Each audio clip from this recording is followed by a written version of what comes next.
Chapter 722. Lucien sat down on the guest seat.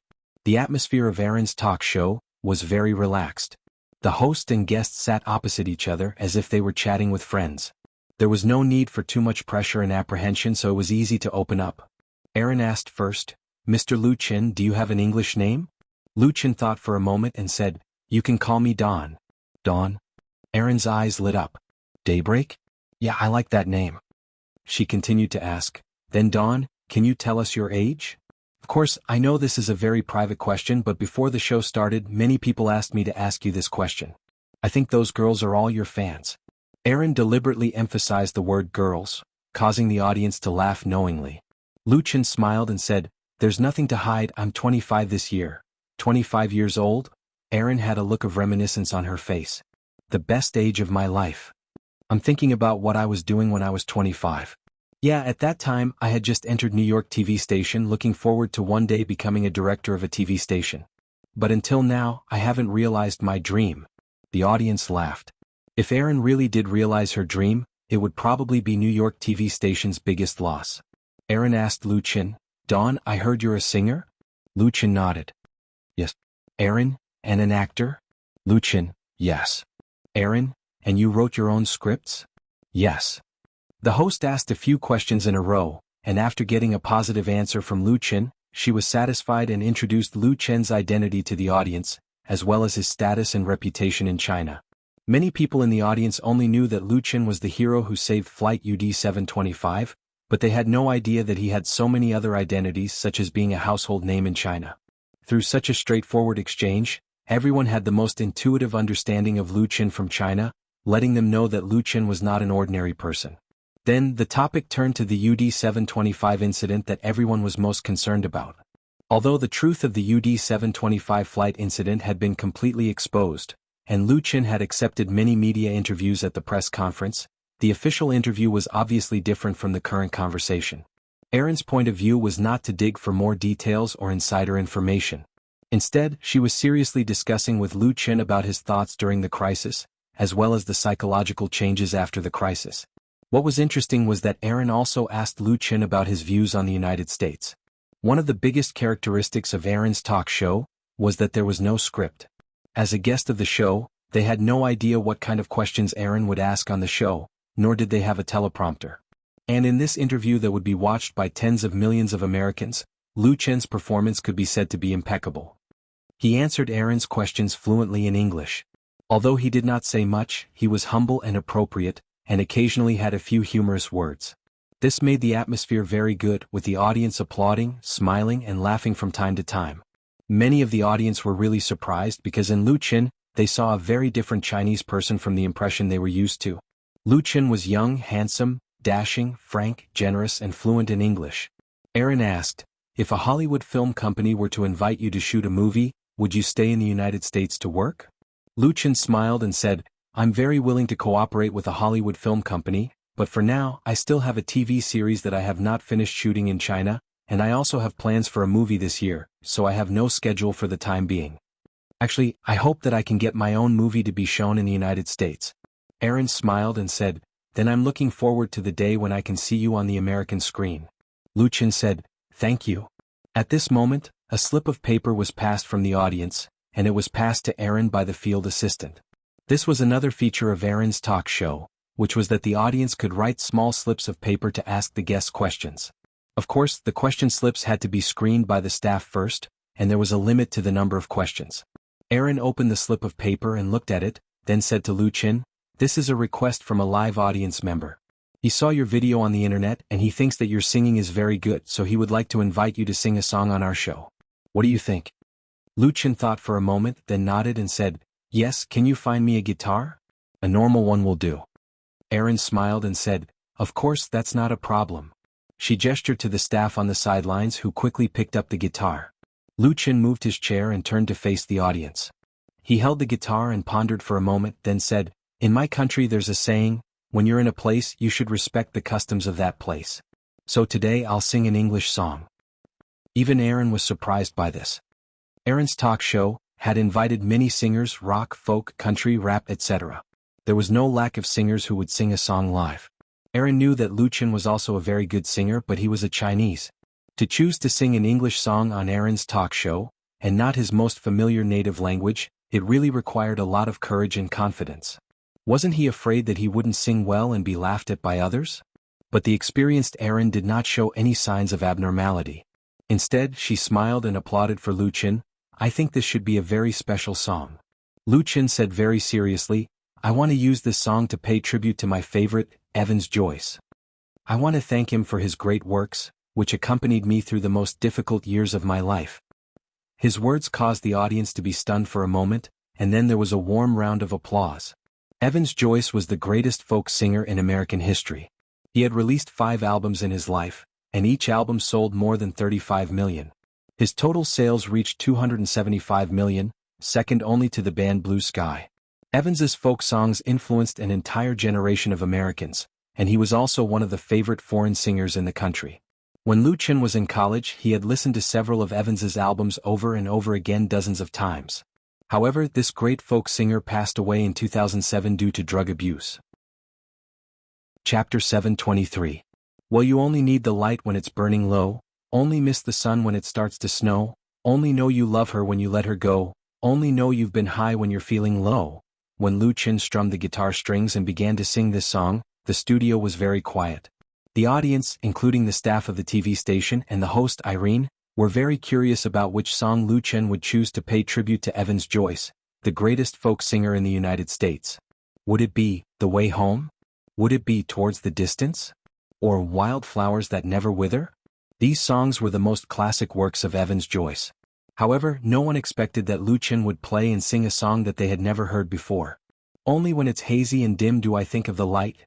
Only when it's snowing do I miss the warmth of the sun. Only when I've let go do I know that it's true love.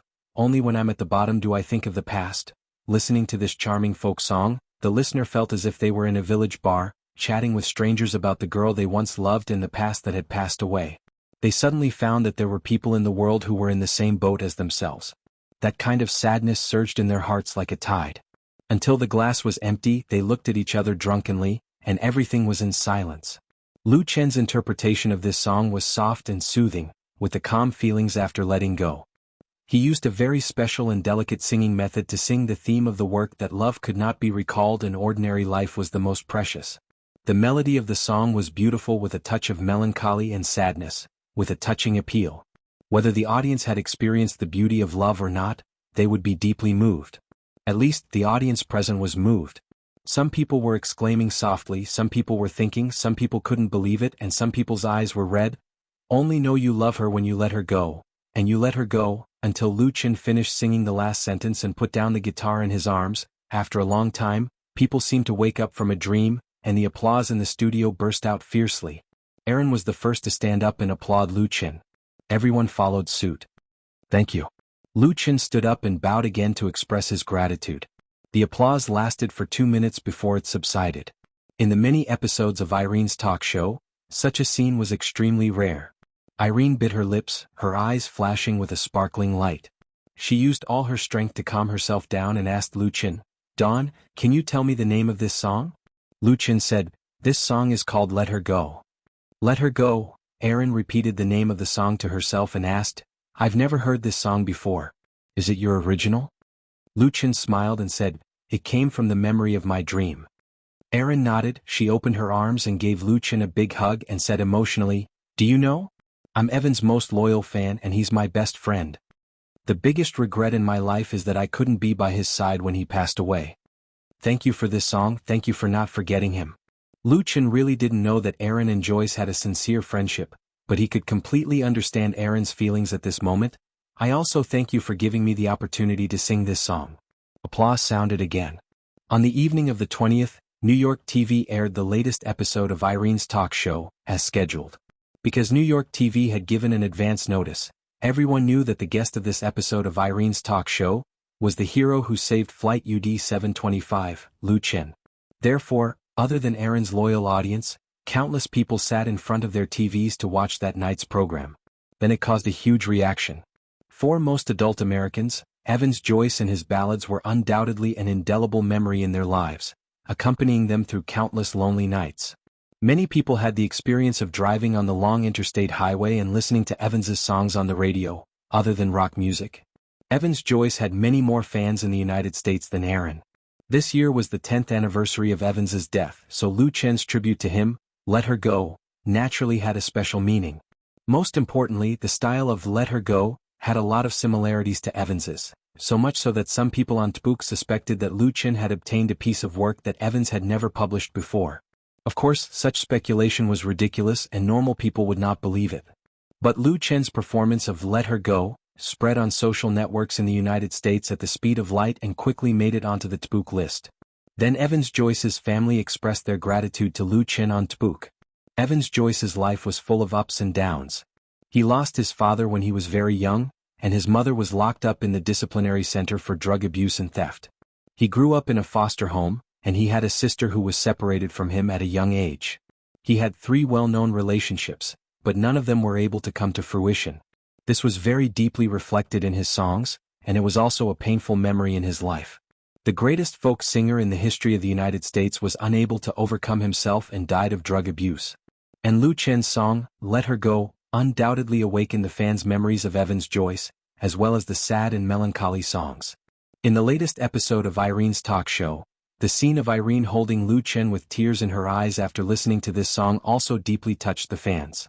Many singers in the American pop music industry have published articles in memory of Evans Joyce on their respective Audiobook, and at the same time expressed their love for Let Her Go.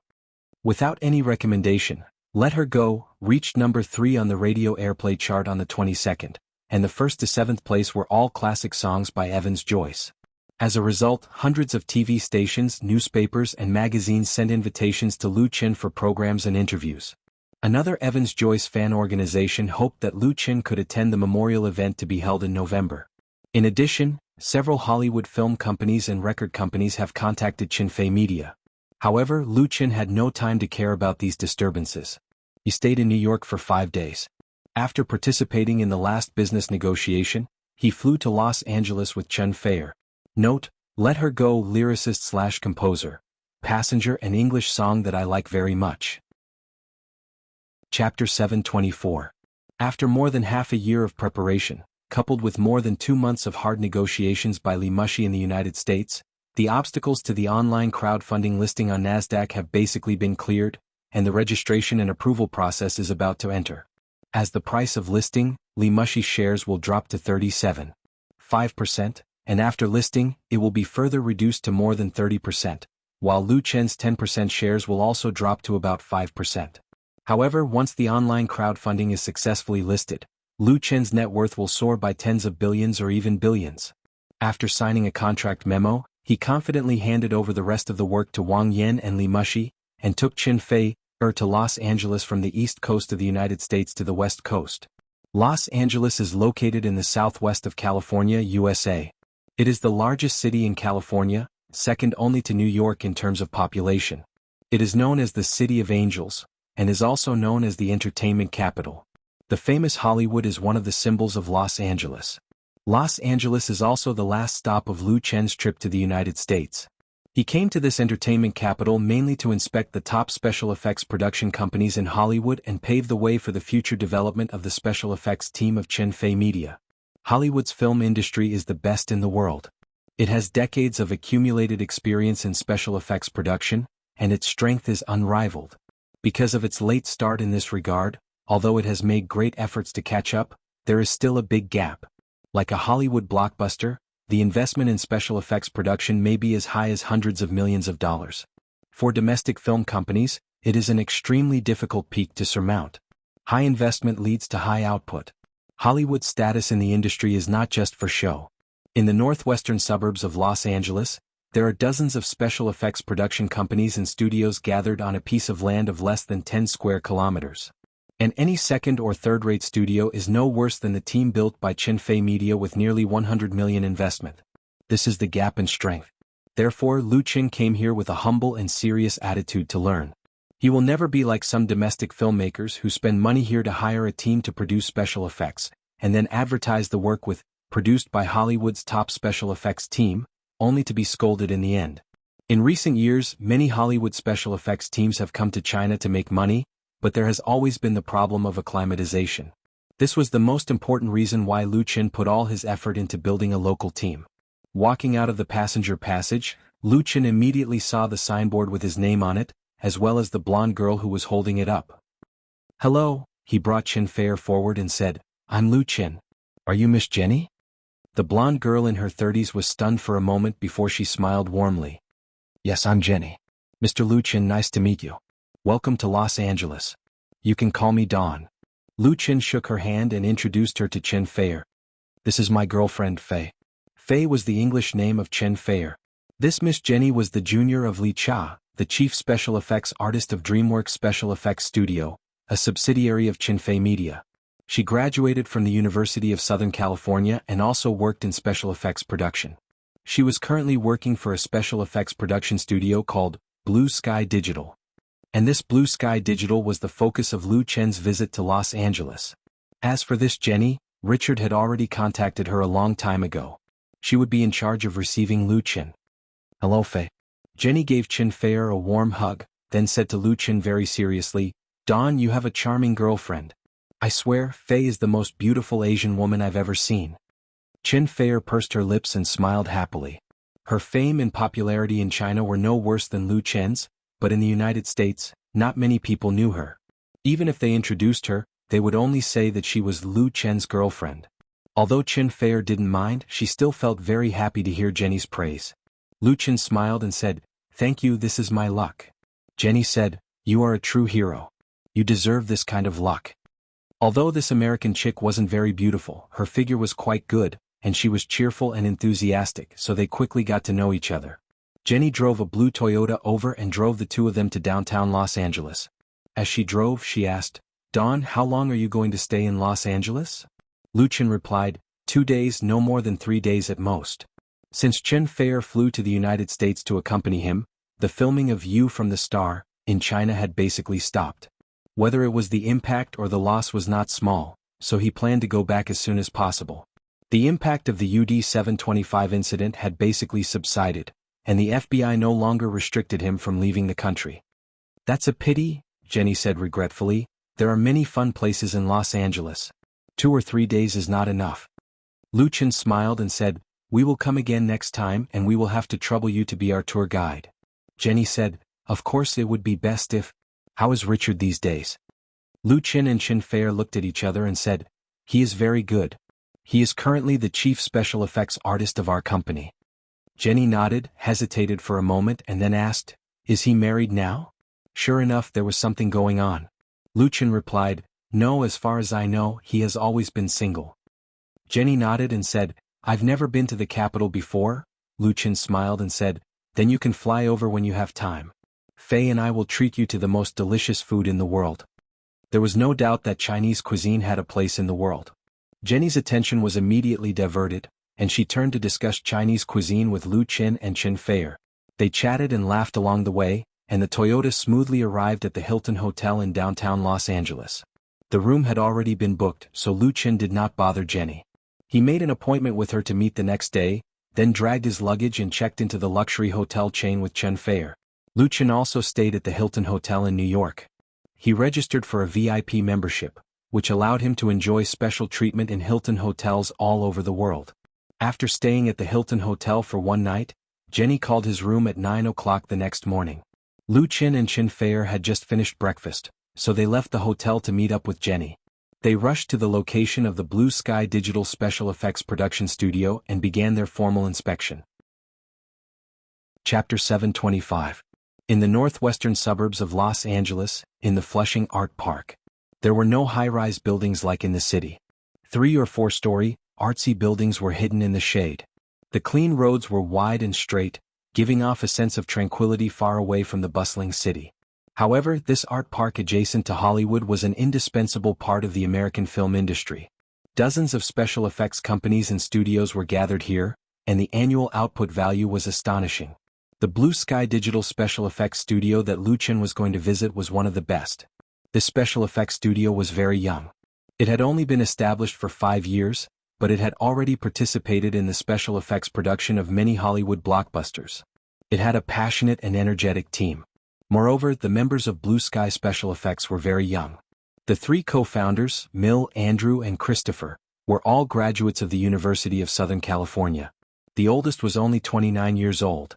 It was for these reasons that Richard specifically recommended Blue Sky Special Effects to Lu Qin as a partner of Qinfei Media, instead of other older but more powerful special effects companies. These older companies were often very arrogant. They liked to make money from the Chinese, but they were never willing to share their technology. Even if they were willing to sell some of their shares, they often asked for exorbitant prices. Blue Sky Special Effects was also currently facing financial problems. This studio did not have the problems of big companies, so it was undoubtedly a very suitable partner for Qinfei Media. The only problem was that Blue Sky Special Effects was not well known in the industry. Not many people in the country knew its name, but Richard was sure of their standards. If it wasn't for the fact that Dream Workshop had just received an advertising assignment, Richard would have flown over in person. Jenny's car stopped in front of a 4-story building. The circular building was shaped like a flying saucer. The silver-gray glass curtain wall on the surface shone brightly under the sunlight. The monument erected in front of the entrance door was inlaid with a row of different company logos and names. Blue Sky Studio was located on the 3rd floor of this building. Under Jenny's guidance, Lu Qin and Qinfei took the elevator to their destination. As soon as the elevator door opened, the camera flashes immediately lit up, shocking Lu Qin and the other two. He saw a group of young men and women surrounding the elevator lobby. They were either holding SLR cameras or holding mobile phones. They looked like they were watching excitedly. "Mr. Lu Qin, welcome to our Blue Sky Studio." A young man in a blue t-shirt and jeans took the lead and extended his hand to Lu Qin with a smile. As soon as Jenny stepped out of the elevator, she immediately introduced to Lu Qin, "This is Mill Joyce, the CEO of our studio." Lu Qin suddenly reached out and shook hands with the other party. "Nice to meet you, Mr. Mill Joyce." "Just call me Mir." Miller smiled and said, "They are all my colleagues. When they heard that you were coming, they all came out to welcome you." This was undoubtedly the effect of the hero's aura. Lu Qin smiled and said, "Hello." It didn't matter if Lu Qin greeted them, but the employees of the Blue Sky Studio immediately surrounded him like fans chasing after a star, asking for autographs, photos, and hugs. Then they uploaded the photos to their respective books. Lu Qin did not expect these Americans to be so enthusiastic, but after all, he was used to such situations. He handled it with ease and satisfied their requests one by one, making the atmosphere very harmonious. This also showed that the Blue Sky Studio was different from other large companies. The atmosphere itself was more relaxed, and the boss and employees were more like close friends, rather than a strict hierarchy of superiors and subordinates. After a simple but warm welcome, Mill introduced several important members of the studio to Lu Qin, including his partner and chief special effects artist, Christopher. Christopher was a very shy young man. He was not tall, thin, and wore a pair of big black-rimmed glasses. His face was covered with acne and he stuttered when he spoke. However, Richard respected Christopher very much. He told Lu Qin over the phone that this 25-year-old young man was definitely a genius in special effects production. Half of the value of the Blue Sky Studio lay in him. Therefore, Lu Qin was very polite to Christopher, which made Christopher feel a little flattered. Accompanied by Mill, Christopher, and others, Lu Qin and Qinfei visited the studio together. The scale of the Blue Sky Studio was not very large, and the current number of employees was less than 200. It could not compare to a large company that easily had hundreds or thousands of employees. The rented business space was also on the small side, and the interior was quite crowded. However, the company's hardware standards were first class. The workstations used for special effects production were all new, and their computing power was very powerful. They also had the digital synthesis software ZPDT that they were proud of. This set of digital synthesis software was undoubtedly the core technology of the Blue Sky Studio. It had been jointly developed by the three co-founders for a full 5 years, and it had been successfully used in the special effects production of many film and television works. It had won a very good response. Compared with the top software in the industry, ZPDT did not have any technical advantages. It was even lacking in detail processing and rendering effects. However, its advantages were that it was not difficult to learn, and it cost less to use. In other words, it was very cost-effective. Moreover, the Blue Sky Studio also intended to further develop a more advanced version of ZPDT, but it lacked enough funds. At present, there were a lot of special effects production companies and studios in Hollywood, and the competition between them was very fierce. If a small company like the Blue Sky Studio could not maintain continuous technological progress and win more business, the result would either be bankruptcy or be swallowed up by a large company. Obviously, the three founders did not want to see either of these two outcomes, so they urgently needed external investment. Meyerchen's enthusiasm for Lu Qin is not just because he is now a popular hero. Lu Qin was rich. The CEO of the Blue Sky Studio had already learned about the strength of Qinfei Media through Richard Cha. It was definitely a master who did not lack money, so he did his best to talk about his company's technical strength and bright future. To this end, he asked Christopher to demonstrate the special effects of the latest version 2.75 of ZPDT to Lu Qin. Not only that, but Mill also took Lu Qin to the only digital studio in the studio to let the latter personally experience the motion capture technology developed by the studio based on ZPDT. Chapter 726. Motion capture, or mocap for short, referred to the use of sensors, signal capture, data transmission, and data processing equipment to measure, track, and record the trajectory of an object in three-dimensional space, and finally establish the corresponding three-dimensional spatial coordinate data. This technology was first developed in the 1970s as a photographic image analysis tool in biomechanical research. As the technology gradually matured, it expanded to education, training, sports, computer animation, television, movies, video games, and other fields.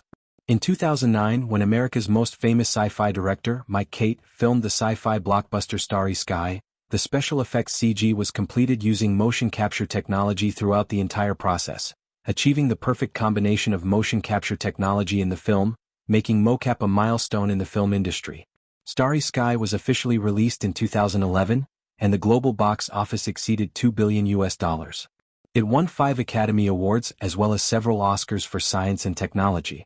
Motion capture technology was indispensable. Since the success of Starry Sky, motion capture technology had become popular all over the world, and its development was extremely rapid. In terms of advanced technology, Hollywood special effects companies were absolutely unparalleled in the world.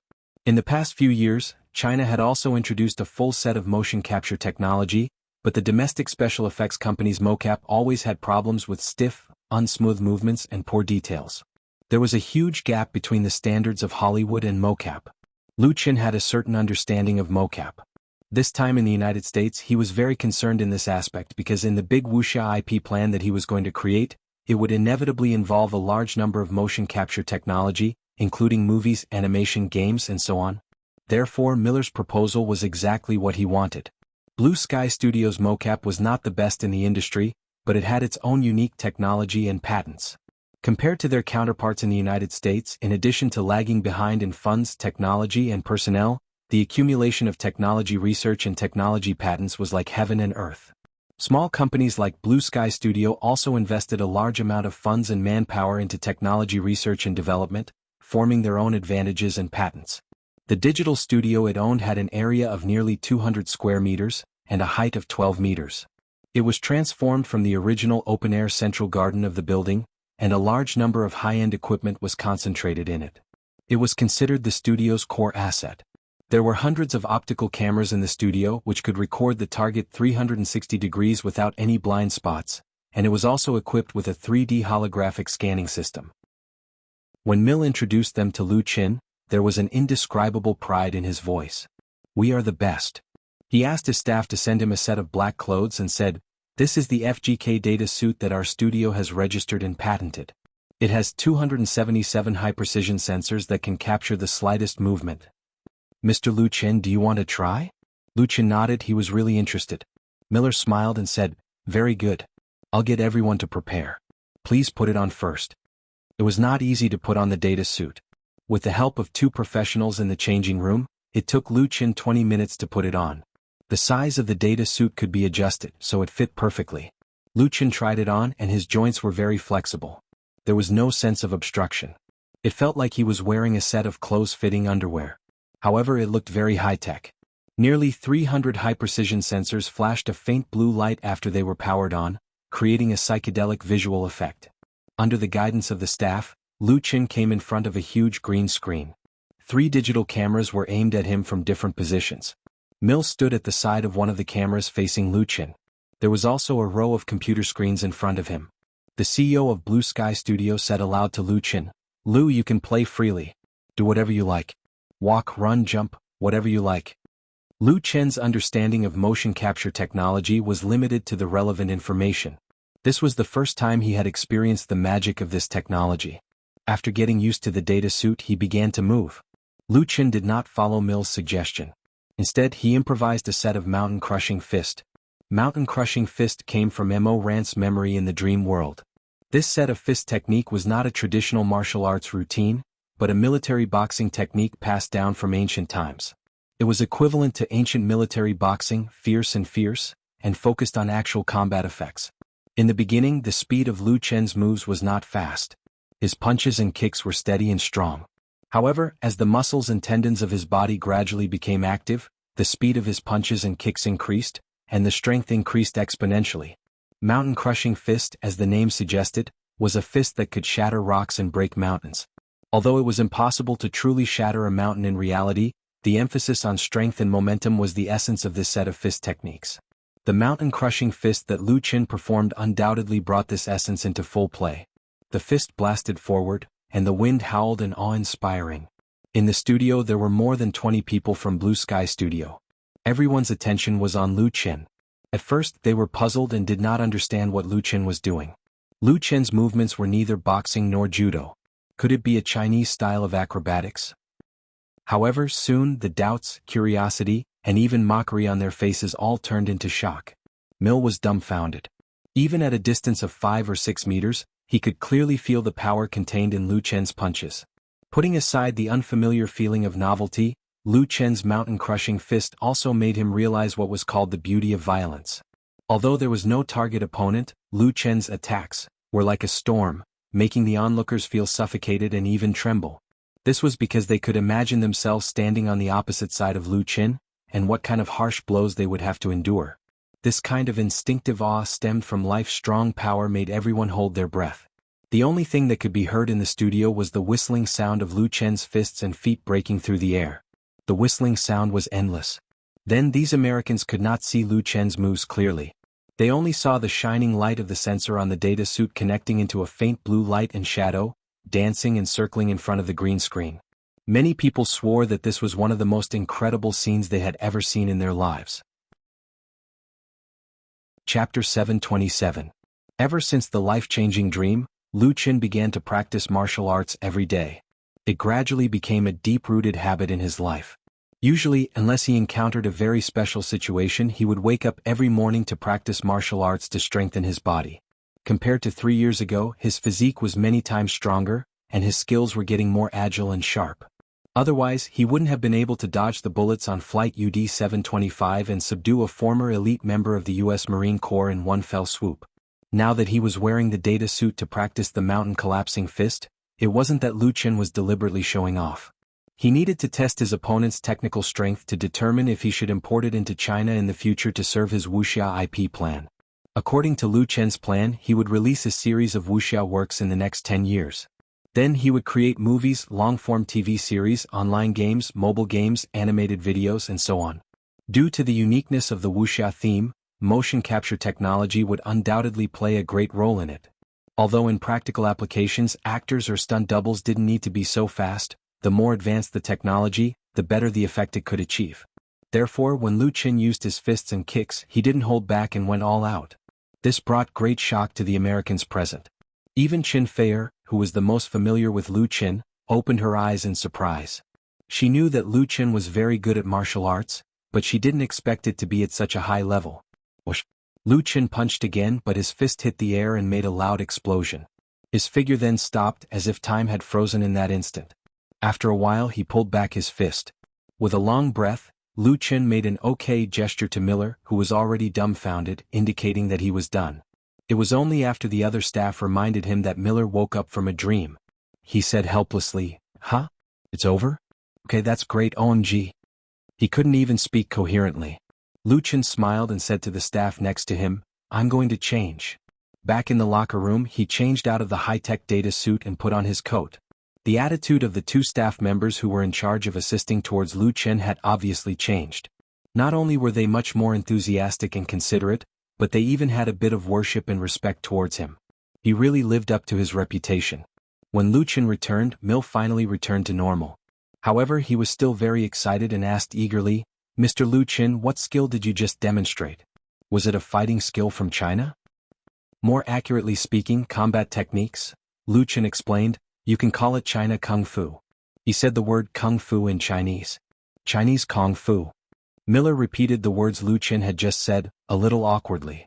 He nodded and gave a thumbs up. "Good." He pulled Lu Qin to look at the monitor in front of them. The computer was playing back a full-angle ultra-high-definition video that had just been captured. It used slow motion to show Lu Qin's every move clearly. The image that was displayed on multiple monitors was quite shocking. And this was just the beginning. Christopher personally retrieved a 3D character model from the database and attached the data collected by mocap to it. After a simple rendering, this fantasy elf-shaped 3D character was given Lu Qin's movements. It was as if it was Lu Qin's incarnation, reenacting the mountain-crushing punch on the computer screen. Even though Lu Qin was not an expert, he could see the power of the Blue Sky Studios technology. The most important thing was that the movement was very smooth. There was no stiffness or pretentiousness in it. It was as natural as moving clouds and flowing water. Mill asked, "How was it?" Lu Qin gave him a thumbs up. "Good." Mill laughed loudly, looking very proud of himself. To be honest, after dealing with the elites of Wall Street in New York, Lu Qin liked Mill's character even more. He was simple and direct, not a playboy, and his thoughts were all on his face. He pointed to the screen and said, "This set of movements is more suitable for, strong characters." "Okay." Mill immediately asked Christopher to replace the elves with orcs, and then redo the rendering.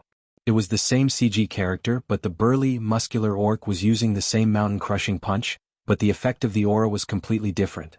Christopher had even expertly added simple sound effects, and it could be used as a promotional video for a game movie. Lu Qin was very satisfied after watching it. He even had a series of ideas. Richard's recommendation was right. Blue Sky Studio was undoubtedly a suitable partner for Qinfei Media. Of course, he would not immediately decide how much he wanted to invest or anything else. The specific negotiations had to be done by real professionals. What Lu Qin wanted was to buy as many shares of Blue Sky Studio as possible and reach a more favorable agreement. After personally demonstrating Blue Sky Studio's mocap system, Lu Qin's inspection of this special effects studio was complete. They could now sit down and have a formal discussion. Mill warmly invited Lu Qin and Qinfei to have lunch together. The afternoon was not really a negotiation. At most, it was to state their intentions and requirements for cooperation. Mill represented Blue Sky Studio and was willing to sell up to 15% of the shares, and their offer was US $60 million. This meant that Mill valued his studio at US $400 million. Lu Qin did not express his position immediately. Instead, he said that he would carefully consider Blue Sky Studios' request and hire a professional to evaluate it before carrying out formal negotiations. Mill did not expect Lu Qin to agree immediately. Although he could see that Lu Qin was very interested and sincere, it involved tens of millions of dollars. Even a billionaire would be very cautious. The atmosphere of the conversation between the two sides was still very good. At the time of parting, Mill and Christopher were a little reluctant. Christopher suddenly said, "Mr. Lu Qin, can I upload the video of your Chinese Kung Fu that was shot in the studio today to Audiobook?" His eyes were very eager. "I think it should be seen by everyone in the world." Lu Qin was stunned. After thinking about it, he nodded and said, "Sure. Thank you." Christopher was very happy. He impulsively gave Lu Qin a big hug. "Thank you." Lu Qin smiled and patted him on the shoulder. Compared to Mill, he had a better impression of this rather typical technology geek, so he agreed to the other party's request. Chapter 728. After completing the inspection of Blue Sky Studio, the next day, Lu Qin took Qinfei to Hollywood as an ordinary tourist to get a taste of the powerful American film industry. On October 27, he and Qinfei took a Jinmei Airlines flight back to China. Shortly after the plane took off, Blue Sky Studios' chief special effects artist, Christopher, posted a video on his personal Audiobook account, which immediately caused a sensation on the world's largest social media site. The video was about 10 minutes long, and the content was a recording of Lu Qin demonstrating the mocap system in the studio of Blue Sky Studio a few days ago while wearing a data suit. From 3 minutes and 15 seconds onwards, Christopher attached a re-rendered orc CG and made a split-screen comparison with Lu Qin's demonstration. The title of the video was very simple: Chinese Kung Fu. Although Lu Qin's popularity on Audiobook had declined significantly in the past few days, The UD-725 flight incident had become a thing of the past, and the follow-up impact was not great. Other than some veterans organizations that were still using this as a pretext, there were basically not many media outlets that continued to pay attention to him. But thanks to the influence of Irene's talk show, Lu Chen's name was still in the top 10 searches, so Christopher's video with keywords was quickly searched, and then spread like a virus on Audiobook. Audiobook. After watching the video, many American netizens first felt that it was unbelievable. OMG, is this for real? Brothers, don't be fooled. This is a special effects video with special effects. It's impossible to be that fast. This is not scientific. He must have turned on the video acceleration function. Don't forget, the host is a special effects artist. Chinese Kung Fu. I can only say that it's too amazing. It beats Taekwondo and boxing in seconds. The video is accelerated. Can't you see the time displayed on it? The magical Chinese. What they exclaimed and ridiculed was precisely the speed that Lu Chen displayed when he practiced the mountain-crushing fist. It was as swift and violent as a violent storm, causing people to be completely overwhelmed by it. Even the naked eye was unable to see the moves clearly. However, that kind of sharp power could still be clearly felt through the screen. This kind of combat technique that condensed skill, strength, and momentum gave people a great visual impact. Although it also belonged to the category of fighting, the beauty of that violence was truly breathtaking. If Lu Chen wasn't wearing a data suit but a samurai suit, the effect would be even stronger. Christopher might have realized this, so he added a comparison CG, perfectly presenting Lu Chen's mountain-crushing fist on the meticulously rendered CG orc warrior, giving the viewer a different visual impact. The comments on Audiobook were more turbulent than the tide. Is this a movie or a game? No matter what it is, if it has such an effect, then I will definitely support it. It's really great. After watching this video, I want to learn Chinese Kung Fu. Can anyone teach me? I still can't believe it's real. Soon, professionals jumped out and said that according to their work experience, the video was completely real without any editing or acceleration, especially the latter part, which was very important. At this time, the doubts turned into amazement. Some people compared the two videos of the UD-725 flight and Blue Sky Studio and thought that Lu Chen's skills and strength had indeed reached some kind of human limit, which was why he could create such an unbelievable miracle. In just 2 hours, Christopher's video had more than 1 million views, and the number of likes and forwards had reached hundreds of thousands. Chinese Kung Fu then appeared on the home page of Audiobook. This was the first time the term Chinese Kung Fu appeared on the media and the internet. Then, it was known by everyone in the years to come and was included in the English dictionary. This term also had an inextricable connection with Lu Chen and had been firmly with him for life. As the video continued to be forwarded, the number of Christopher's Audiobook fans soared by 100 times, and even Blue Sky Studio became famous. Many people Christopher or sent private messages to ask various questions about Lu Chen and Blue Sky Studio. Christopher was silent for a long time, then said through his personal Audiobook that the video was absolutely real and did not answer the other questions. Interestingly, the netizens on Audiobook quickly shifted the focus of the debate. They were no longer obsessed with the authenticity of the video, but instead discussed Lu Chen's Chinese Kung Fu, boxing or kickboxing, which was better. The United States accounted for 3 of the 5 major boxing organizations in the world, and the 2 major kickboxing professional competitions were also held in the United States. These 2 professional fighting competitions had countless audiences in the United States, and many well-known champion boxers in the United States emerged. In addition, Taekwondo, Judo, and so on also had a certain market size in the United States. As the saying goes, there is no first place in literature and no second place in martial arts. The question of which was better, boxing or kickboxing, had always existed. Although the two could not be directly compared because of the different rules, the discussion on the internet was in full swing. Now that Chinese Kung Fu had suddenly appeared, there was a clear difference between boxing and kickboxing, so it was inevitable that some people would compare them and the topic became very hot. As a result, 7 hours after Christopher's video was released, the defending champion of the AFS middleweight gold belt in the American Kickboxing Professional League, Jack Ross, posted on his Audiobook, expressing his interest in having a spar with Lu Chen. Jack Ross had won the AFS middleweight gold belt 3 times in a row. The number of fans on Audiobook was as high as 10 million, and he could be said to be famous in the United States. His challenge undoubtedly added a fierce fire to this debate. It burst into flames. While the social media in the United States was stirred up by Chinese Kung Fu, the flight that Lu Chen and Chen Fei took landed on the runway of the Capital International Airport. Home. Lu Chen's mood was completely relaxed. He had been in the United States for almost 10 days, experienced a mid-air crisis, then became a hero in the United States, and then appeared on Irene's talk show. It was really too exciting and colorful. However, in Lu Chen's heart he did not like this kind of excitement and vanity. If he had a choice, he would rather complete this trip to the United States safely.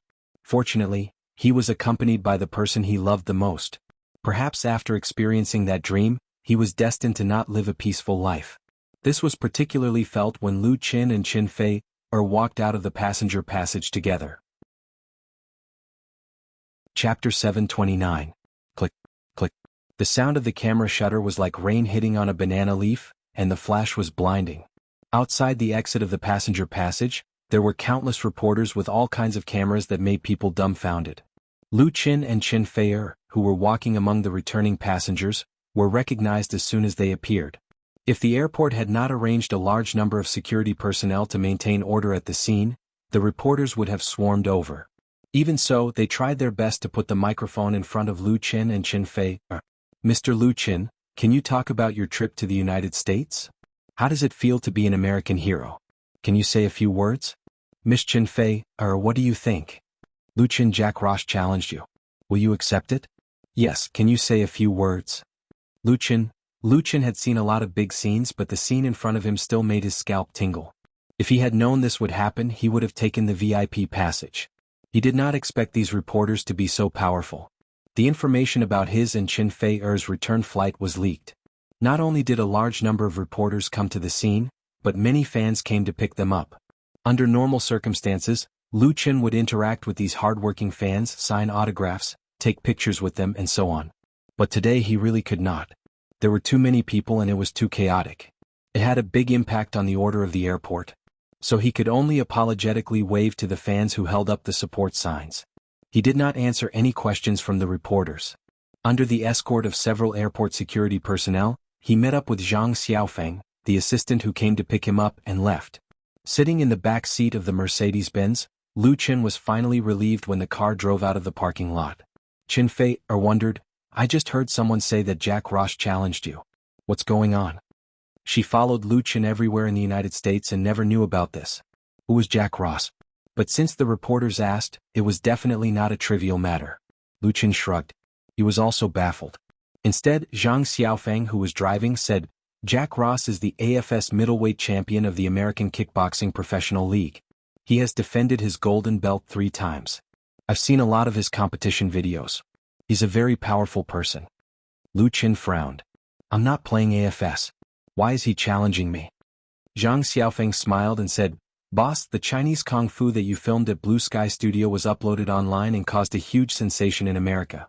Then this golden belt came out to challenge you. So that's how it is.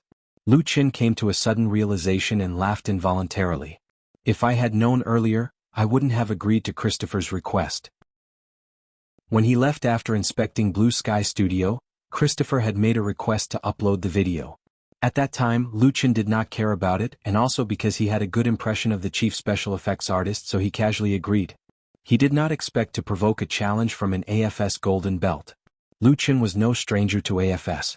He had also watched the broadcast of the American Kickboxing Professional League on television and was very impressed by several famous players in it. Strictly speaking, kickboxing and kung fu had a lot in common. The rules were not much different. Jack Ross's challenge was not without reason. If it was a boxing golden belt who challenged him, it would be ridiculous.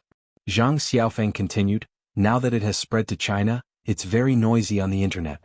Your blog has been flooded and you can't even pick up Boss Lu's phone. You're on the plane so you don't know. Lu Chen nodded. He spent most of his time resting on the return flight and did not turn on his phone. Of course, he did not know about these things. Although the distance between China and the United States was only about 10 hours, it was enough for a lot of things to happen. Zhang Xiaofeng sighed and said, Boss, I found that you're getting better and better. I've also seen the 2 videos on the internet. I'm afraid that even 2 of me combined would not be your match. Lu Chen smiled and said, Brother Zhang, you're too modest. Zhang Xiaofeng was not an ordinary person. Although he was Lu Chen's assistant, he was actually a bodyguard. His skills were quite good. When he was free, Lu Chen had sparred with him several times. As they chatted and laughed, the car arrived at Zicheng Yuan. Zhang Xiaofeng helped to send the bags of luggage that the two had brought back from the United States to their home. This time abroad, Qin Fei bought a lot of things in New York such as bags, perfume, clothes, and so on. It could be considered a big satisfaction of his shopping desire. There were also a lot of gifts for his family and friends. Before leaving, Zhang Xiaofeng could not help but ask, "Boss, will you accept Jack Ross' challenge?" He was actually a fan of Jack Ross. Lu Chen laughed, shook his head, and sent Zhang Xiaofeng out of the house. His current identity was a singer, an actor, a screenwriter, not an athlete. He did not need to be in the limelight. Therefore, challenges and duels were too boring. Finally, "I'm home," Qin Fei threw himself heavily on the soft sofa and said lazily, "Going abroad is so tiring." According to the habits of Chinese people, it was better to be at home than at home. Lu Chen felt the same way. Only when he was home could he really relax completely. Therefore, home was the harbor of the soul. He sat down on the sofa, stroked Qin Fei's hair and said, "Have a good rest. You have to shoot tomorrow. The shooting of You from the Star has been suspended because of the two of them."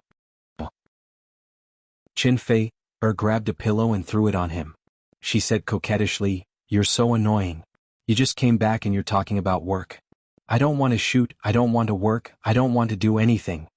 Lu Chen laughed and said, Well, you can do whatever you want. That's all right, right?" Although Qin Fei was older than him, sometimes she was very childish and he had to coax her to make her happy. Perhaps the two of them lived like this. Occasionally quarreling was also very sweet. He reached out and held Qin Fei in his arms. The two of them quietly enjoyed their own warm time. But good times were always short-lived. The sound of the key opening the door interrupted Lu Chen and Qin Fei's tenderness. Lu Shi came. The two of them quickly sat up straight. Lu Shi had the key to the house. Since she could not get through to Lu Chen's phone, she came to the door in person. "You two, why didn't you call when you came back? Sister is here to denounce us." Chapter 730. Lu Shi came over with a big basket of food and vegetables, and she had a lot of things she wanted to say. "Don't be so impulsive next time. Think about your family. If something happens to you, what will happen to us and Fei? Don't think that you're strong now." What made his sister angry was still the UD-725 incident. Although it had been more than 10 days, she still had a lingering fear. She grabbed Lu Chen's ear and scolded him endlessly, as if she would scold him for 3 days and 3 nights. Lu Chen smiled bitterly and could only let her scold him without daring to refute. But he didn't feel the slightest dissatisfaction or disgust in his heart. Instead, he deeply felt the deep sibling love that Lu Shi had for him, so he didn't feel uncomfortable listening to her. Instead, he felt a strong sense of warmth. Qin Fei watched with a smile on the side, without the slightest intention of dissuading her. Moreover, when Lucy's mouth was dry, she tacitly gave her a glass of water. Lu Shi scolded Lu Chen for more than 10 minutes. At the end, her eyes were red and she hugged Lu Chen. "Do you know how worried we were?" Lu Chen was speechless. After a while he said, "Sister, I know. I won't let you worry about me anymore. This kind of thing happened by coincidence." Qin Fei said, "Yes, I don't know if he was lucky or unlucky, but he's really fine now." Lu Shi nodded. She reached out to wipe the tears from the corners of her eyes and said, "Let's stop talking. I'll go cook for you." Qin Fei quickly got up and said, "Sister Lu Shi, I'll help you." The two went to the kitchen together. They had lunch at home. Although the dishes were not very sumptuous, Lu Shi's cooking skills were inherited by Fang Yun. With the love snacks made by Qin Fei this lunch was undoubtedly delicious for Lu Chen. After dinner, Lu Shi left.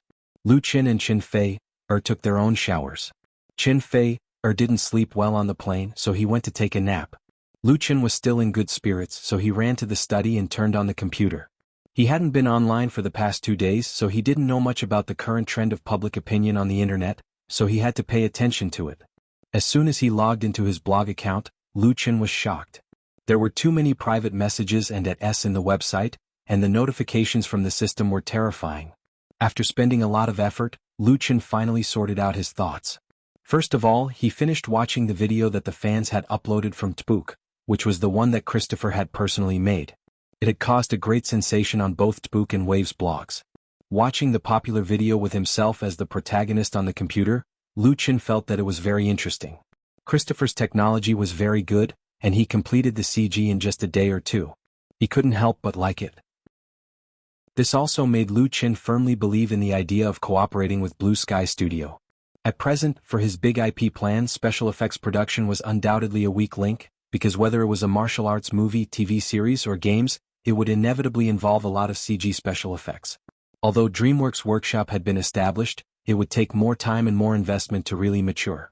Investing in Blue Sky Studio and pulling this first-class special effects team into the camp of Chin Fei Media would undoubtedly make up for the weakness in this area and help DreamWorks Workshop grow faster and better.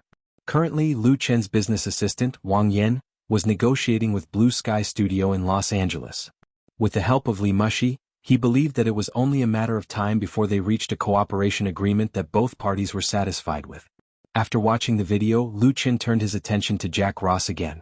To be honest, although he had watched the television broadcast of the American Kickboxing Professional League, he really didn't know much about the famous gold belt. Otherwise, he wouldn't have been so ignorant when Chin Fei asked. The chat with Zhang Xiaofeng in the car earlier also aroused a lot of Lu Chen's interest. There was a lot of information about Jack Ross on the internet. After reading several articles about him, Lu Chen knew that the defending AFS middleweight champion was a very impressive figure. His father, Ross Sr., was a kickboxing player, but because of his mediocre talent he did not achieve any decent results in his career. Then he pinned his hopes and dreams on his son. Jack Ross lived up to his father's expectations. He had shown outstanding talent in kickboxing since he was a child. He entered the professional arena at the age of 18 and had a 12-year history so far. He had won the middleweight gold belt 3 times in a row. His record was extremely impressive and he was one of the representative figures of AFS. Jack Ross also had a hobby, which was to challenge the top figures in other fighting events. He had fought with Taekwondo and Muay Thai masters and won all of them. It was precisely because of this that it was normal for him to challenge Lu Chen on Tbook. It was not a deliberate hype or anything else. Jack Ross' motto was to constantly challenge himself and become the world's most powerful fighting master. On the Waves blog, Lu Chen's fans were clearly divided into 2 factions regarding Jack Ross' challenge. One faction supported Lu Chen's fight with Jack Ross. They believed that with the strength shown by Lu Chen, it would not be a problem to defeat the defending AFS middleweight champion. It would be best if he could snatch the opponent's gold belt. The other faction was far less optimistic. Jack Ross was a real professional player with 12 years of professional fighting experience. Although Lu Chen was very good, how could he compete with him? Most importantly, Lu Chen was a star. What was the point of competing with a professional player? As for snatching the gold belt, it was simply a joke. It was a complete layman's statement and not worth refuting. The 2 factions of fans were in full swing in the comments section of Lu Chen's blog. There was also a group of onlookers watching the show, making it a little messy. Seeing this situation, Lu Chen thought for a while and then wrote a new blog post. In this blog post, he first thanked his fans for their concern and said that he had just returned to China. He would soon be involved in the filming of You from the Star, and try to catch up with the lagging progress. As for Jack Ross, Lu Chen admired his achievements in kickboxing. He was very honored by his challenge, but he would not consider it for the time being. Because the video Lu Chen shot at Blue Sky Studio was not to show off or anything else. It was to verify the key technology that would be applied to the martial arts movie, The Smiling, Proud Wanderer, which would start shooting at the end of the year. As soon as his response blog post was posted, it immediately caused a wide response on the Waves blog. Chapter 731. In just 3 years since his debut, Lu Chen has won a series of huge and indisputable successes in pop music, TV series and movies, and he himself has also been shrouded in a dazzling halo. He also has nicknames such as Genius Singer, Music Genius, Entertainment Gold Hand, and so on. Now, Lu Chen has been added with a new title, that is, Headline Superstar.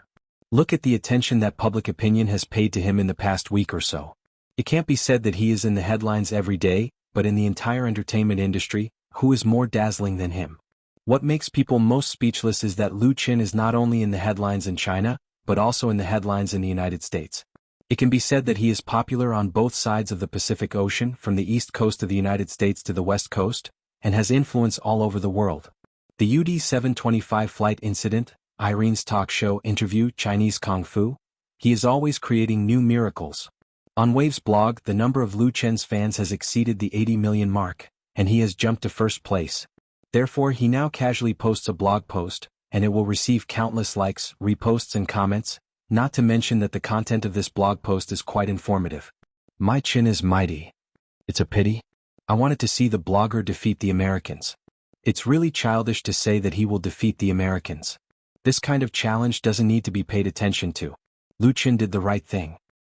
Support my Qin, hurry up and shoot you from the star, I can't wait. I'm looking forward to Lu Qin's big movie. Among the messages left by fans, at least 90% were supportive of him, and a few expressed regret and disappointment. Of course, there were many who urged him to shoot TV series.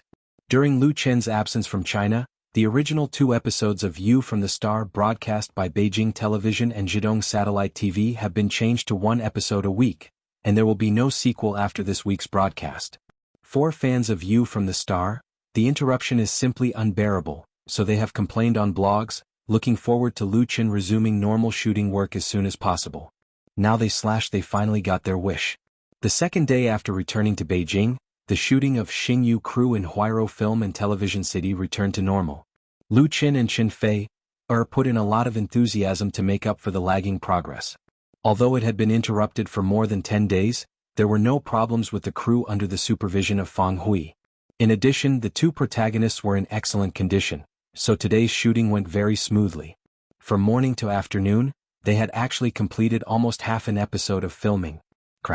In the indoor studio specially built for Xingyu, Fang Hui stood up, clapped her hands and said with a smile, "That's it for today. Thank you for your hard work." As the director, Fang Hui was of course the happiest. If all the actors and staff could keep working as they did today, her task would be much easier. During this time, Lu Qin had been in the limelight in the United States, but she was under pressure from 2 TV stations. They didn't dare to rush Lu Qin, so they could only find a balance from her. The main reason was that You the Star was too popular. Its ratings were breaking records, and the advertising fees of the TV stations were rising. If it was suddenly interrupted, the loss would be too great. Fortunately, Lu Qin and Qin Fei came back together. Otherwise, Fang Hui would have wanted to use crooked ways to make up for the progress. "I didn't expect you 2 to go to the United States," she said to the 2 of them with a smile. "Not only did your acting not fall behind, but it also improved." Fang Hui was not deliberately flattering them. What she said was completely sincere. Lu Qin and Qin Fei's performance today was great. Lu Qin said with a smile, "Sister Fang, it's been hard on you. Sister and I will treat you to dinner tonight." Fang Hui shook her head and said, "It's not hard on me. Everyone has worked hard." Qin Fei interrupted, "Then we'll treat everyone to dinner. Let's go to Fengyuan Restaurant and have a good meal." Fengyuan Restaurant was a restaurant in Huairou Film and Television City. In addition to providing filming locations, it also received actors, stars and foreign tourists who came to film. It was the highest grade in the film and television base. There were at least 100 staff members of You the Star present today. Qin Fei's words easily spilled at least tens of thousands of yuan. Fang Hui said with a smile, "Since the 2 of you are treating together, then we won't stand on ceremony." Before she finished speaking, the crew members who had heard her cheered and their morale soared. In fact, everyone could afford a few hundred yuan per person for a meal, but compared to some stingy stars, Lu Qin and Qin Fei were really generous. It was very comfortable to work for them. "Brother Qin." At this time an assistant rushed in and said to Lu Qin, "2 people from CCTV just came over. They said they have something very important to talk to you about." "People from CCTV?" Lu Qin and Qin Fei were stunned. If CCTV wanted to talk to Lu Qin, the normal channel would be to contact Qin Fei Media first and finalize the time and place of the meeting through Lu Qin's agent. Why would they suddenly come to the film set? Lu Qin thought for a moment and said, "Then invite them to Fengyuan Restaurant." In the private room of Fengyuan Restaurant, Lu Qin met the 2 people from CCTV. The man and woman were both in their 30s. After introducing each other, Lu Qin found out that the 2 were not real people from CCTV, but the assistants of the famous director Chen Guozhi. But they were not using the name of CCTV to fool people, because Chen Guozhi was the executive director of the 2018 Spring Festival Gala. The 2 of them served the Spring Festival Gala production team and were ordered to come and talk to Lu Qin. Chen Guozhi was a famous director in the country. This director, who was born in the 60s, had won the Berlin Golden Bear Award, and one of his works was nominated for the Academy Award for Best Foreign Language Film. He was also famous both at home and abroad because of his many realistic films. In recent years, Chen Guozhi had switched to commercial blockbusters and made 2 blockbusters with a box office of more than 1 billion. He had a very high status in the industry and was a real big shot. This time, CCTV specially invited Qin Guizhi to be the director of the 2018 Spring Festival Gala. It was also because the ratings and reputation of the Spring Festival Gala had been declining in the past few years. They hoped to use this great director to turn the tide. The two assistants sent by Qin Guizhi also looked for Qinfei Media first before coming to the film set. After all, the two of them had different identities, so there was not much to pay attention to. As for the content of their discussion with Lu Qin, it was very simple. Qin Guizhi intended to invite Lu Qin to participate in the Year of the Dog Gala. Chapter 732. You've been in the limelight too much lately. Back at home in Zicheng Yuan, Qinfei said to Lu Qin with a smile. It's hard not to notice. It's reasonable that Qin Guizhi invited you to appear on Central TV's Spring Festival Gala, but it's rare to see him invite you to a show. Central TV's Spring Festival Gala had been held for more than 30 years. Watching the Spring Festival Gala on New Year's Eve had become one of the customs of the Chinese people. Especially for the middle-aged and elderly, not being able to watch the Spring Festival Gala on New Year's Eve was a great regret. Up until now, the Spring Festival Gala's viewership ratings had never been lower than 80%. Its influence was incomparable to that of any other program. More than 30 Spring Festival Galas had also made batch after batch of celebrities popular. It was precisely because of this that not many celebrities could resist the temptation of appearing on the Spring Festival Gala. Every year, when the Spring Festival Gala's program list was released, it meant that there was a lot of competition in the early stages. Many celebrities who were ambitious and qualified to get involved in the Spring Festival Gala would often rack their brains to think of ways to appear on the Spring Festival Gala. If they could have their own program that would represent the greatest success. For Qinfei, who had already appeared on the Spring Festival Gala twice, the temptation of the Spring Festival Gala was not that great. Moreover, it was very difficult to appear on the Spring Festival Gala 3 times. He had to give others a chance, right? Since Lu Qin's debut, he had never appeared on the Spring Festival Gala before. Although he had displayed a strong performance right from the start and had achieved great success in the music and showbiz circles, he lacked a strong background and did not put in a lot of effort into his public relations. So how could Central TV possibly take the initiative to approach him? But this year's situation is completely different. Lu Qin's popularity in China has been so high that it can't be ignored. As the most outstanding young singer in the Chinese music industry, and has repeatedly created miracles in movies and TV series, CCTV can no longer ignore him. That would mean offending tens of millions of Lu Qin's fans, a huge group of young viewers. Coupled with the recent series of events that happened to Lu Qin in the United States, Central Television made a decision. Of course, the stately Central TV had its own considerations, which was why Qin Guizhi's 2 assistants came to look for Lu Qin. Since they could represent Central TV to a certain extent, it could also be said that it was under Qin Guizhi's instructions. Furthermore, this was only the preliminary contact, so they could advance or retreat as they pleased. Qin Guizhi definitely has his own ideas. Qinfei spoke with fervor and assurance. The viewership ratings of the Spring Festival Gala 2 years ago and last year almost hit the red line of 80%. Central TV is definitely hoping that director Chen can salvage the situation, so he will definitely have to make some changes to the traditional Spring Festival Gala programs. Otherwise, if it's still the same old programs, the audience won't buy it either. Lu Qin nodded. Qinfei's analysis of Central TV, the Spring Festival Gala, and director Qin Guizhi was very accurate. In the early years, Central TV's Spring Festival Gala was the highlight of the general public's New Year's Eve. The viewership ratings were so high that it was envied by many, easily reaching above 95%. But in recent years, with the rapid rise of local satellite television stations and the diversification of entertainment methods, especially the prosperity of new online media, the Spring Festival Gala's viewership ratings have been declining year by year. In addition to the younger audience having more entertainment options, the most important reason was the Spring Festival Gala itself. It lacked good creativity and concept, and there were too many familiar faces coming and going. The quality of the language programs had seriously deteriorated, and the singing and dancing programs stuck to the old conventions, causing the audience to experience aesthetic fatigue. Under such circumstances, Central TV really had no choice but to invite a great director like Qin Guizhi. A few years ago, when the Spring Festival Gala was still being broadcast, there were already endless complaints and scoldings online, so it was very difficult for them to pretend that they did not see it. Even many media outlets joined in the ridicule, and Central TV's reputation was tarnished. This time, when Qin Guizhi's 2 assistants looked for Lu Qin, they had 2 main intentions. First, they wanted to invite Lu Qin to participate in the Year of the Dog's Spring Festival Gala. As long as he agreed, his name would definitely be on the final program list. This was actually a very great honor. One had to know that many celebrities had been dying to get such an honor, but Lu Qin had easily obtained it. Moreover, it was the Spring Festival Gala's director who took the initiative to send people to him. The treatment was extraordinary.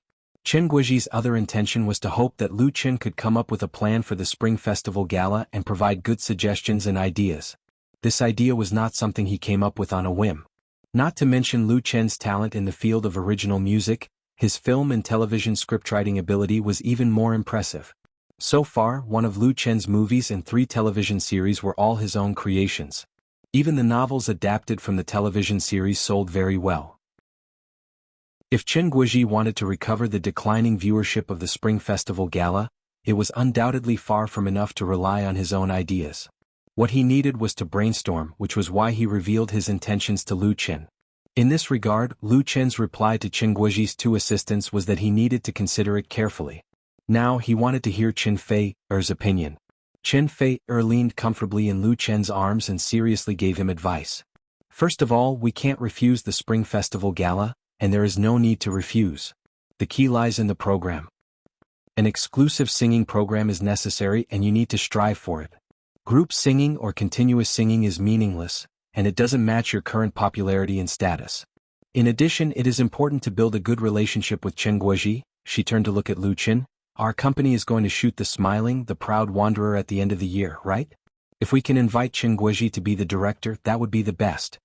Invite Chen Guiji to be the director of The Smiling, the Proud Wanderer? Lu Qin's eyes lit up. This idea was undoubtedly very bold and courageous. There was no doubt that Chen Guiji was a good director, and he had international influence. In recent years he had changed his direction to a blockbuster. If Chen Fei Media could reach an agreement with this famous director, the box office of The Smiling, the Proud Wanderer would undoubtedly be greatly boosted. But there was a problem. He is now the director of the Spring Festival Gala.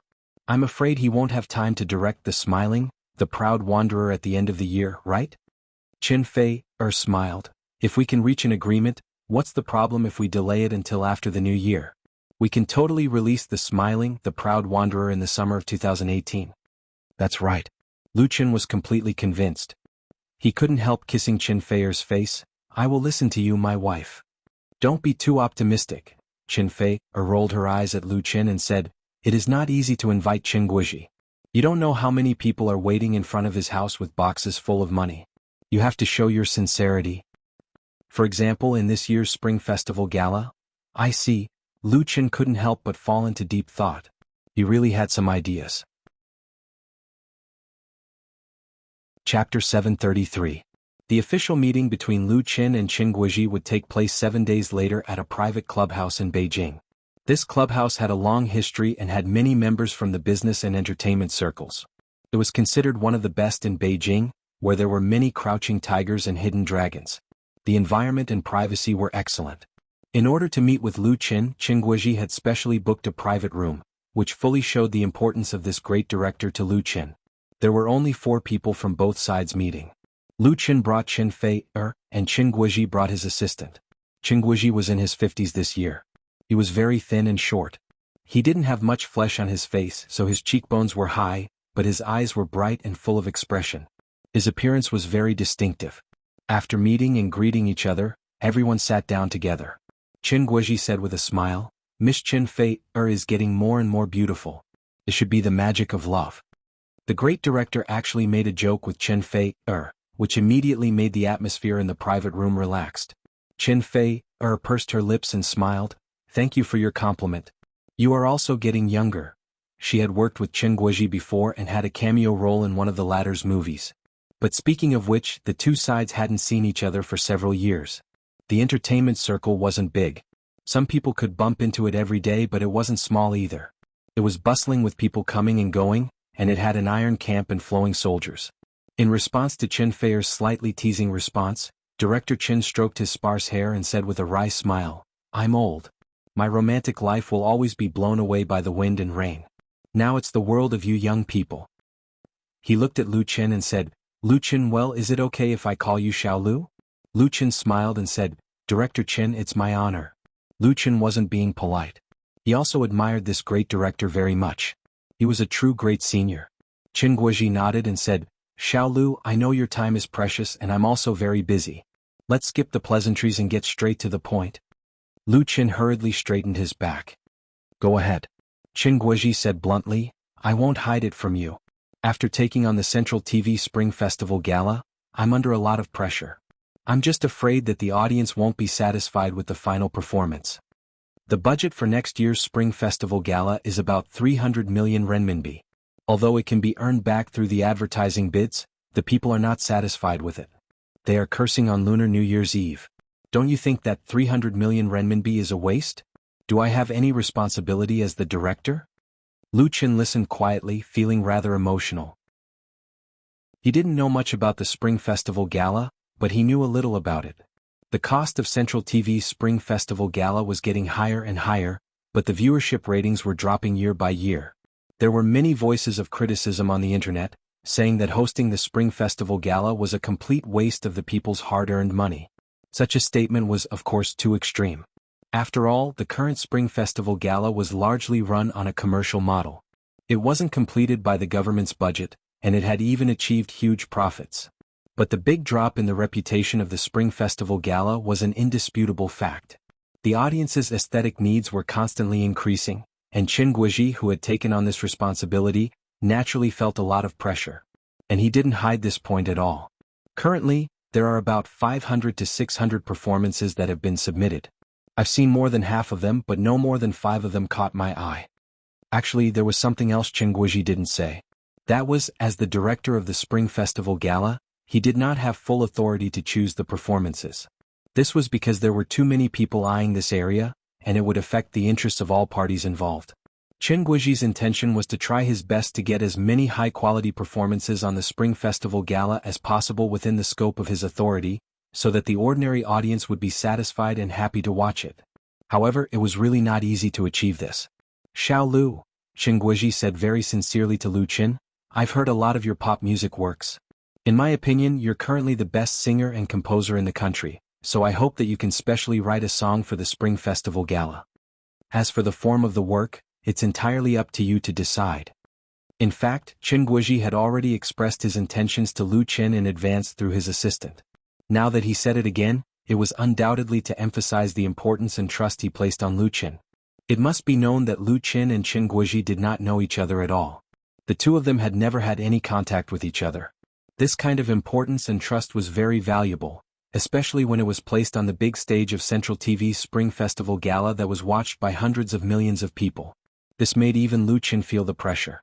He and Qin Fei looked at each other, and the latter smiled and nodded. Lu Qin took a deep breath and said, "Director Qin, thank you for your kindness. In fact, I also prepared 2 works for you this time. Please guide me." As soon as his voice fell, Qin Fei took out a professional portable music player with headphones and 2 bound music scores from his bag. They were placed in front of Qin Guozhi. Looking at the player and the music scores in front of him, Qin Guozhi was really surprised. He did not expect that Lu Qin would be so well prepared. He actually brought his works directly. And it was 2 works. After all, he was a young man. Apart from being surprised, Director Qin felt a little uncomfortable in his heart, because he felt that Lu Qin was probably famous at a young age. In addition, he had been in the limelight recently, so his performance was a little impetuous. This was a program that was going to be on the Spring Festival Gala, and he attached so much importance to it. Lu Qin actually used a week to write 2 works and put them in front of him. Even if he was a real genius, could he guarantee the quality that matched the Spring Festival Gala? Of course, on the surface, Qin Guozhi just showed an appropriate look of surprise, and then said with a smile, "Then I really want to listen carefully." He picked up the headphones and music scores, and asked his assistant to help him turn on the player. He began to listen to the works brought by Lu Qin on the spot. When he first listened to the first song, Qin Guozhi was very disapproving. But when he heard the first sentence of this song, his expression changed. He became dignified and serious, and there was a little surprise that couldn't be hidden.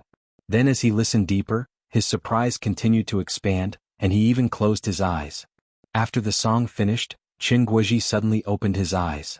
He first pressed the pause button on the player, and then he couldn't wait to take off the headphones and asked Lu Qin, "This song, did you really write it specifically for the Spring Festival Gala?"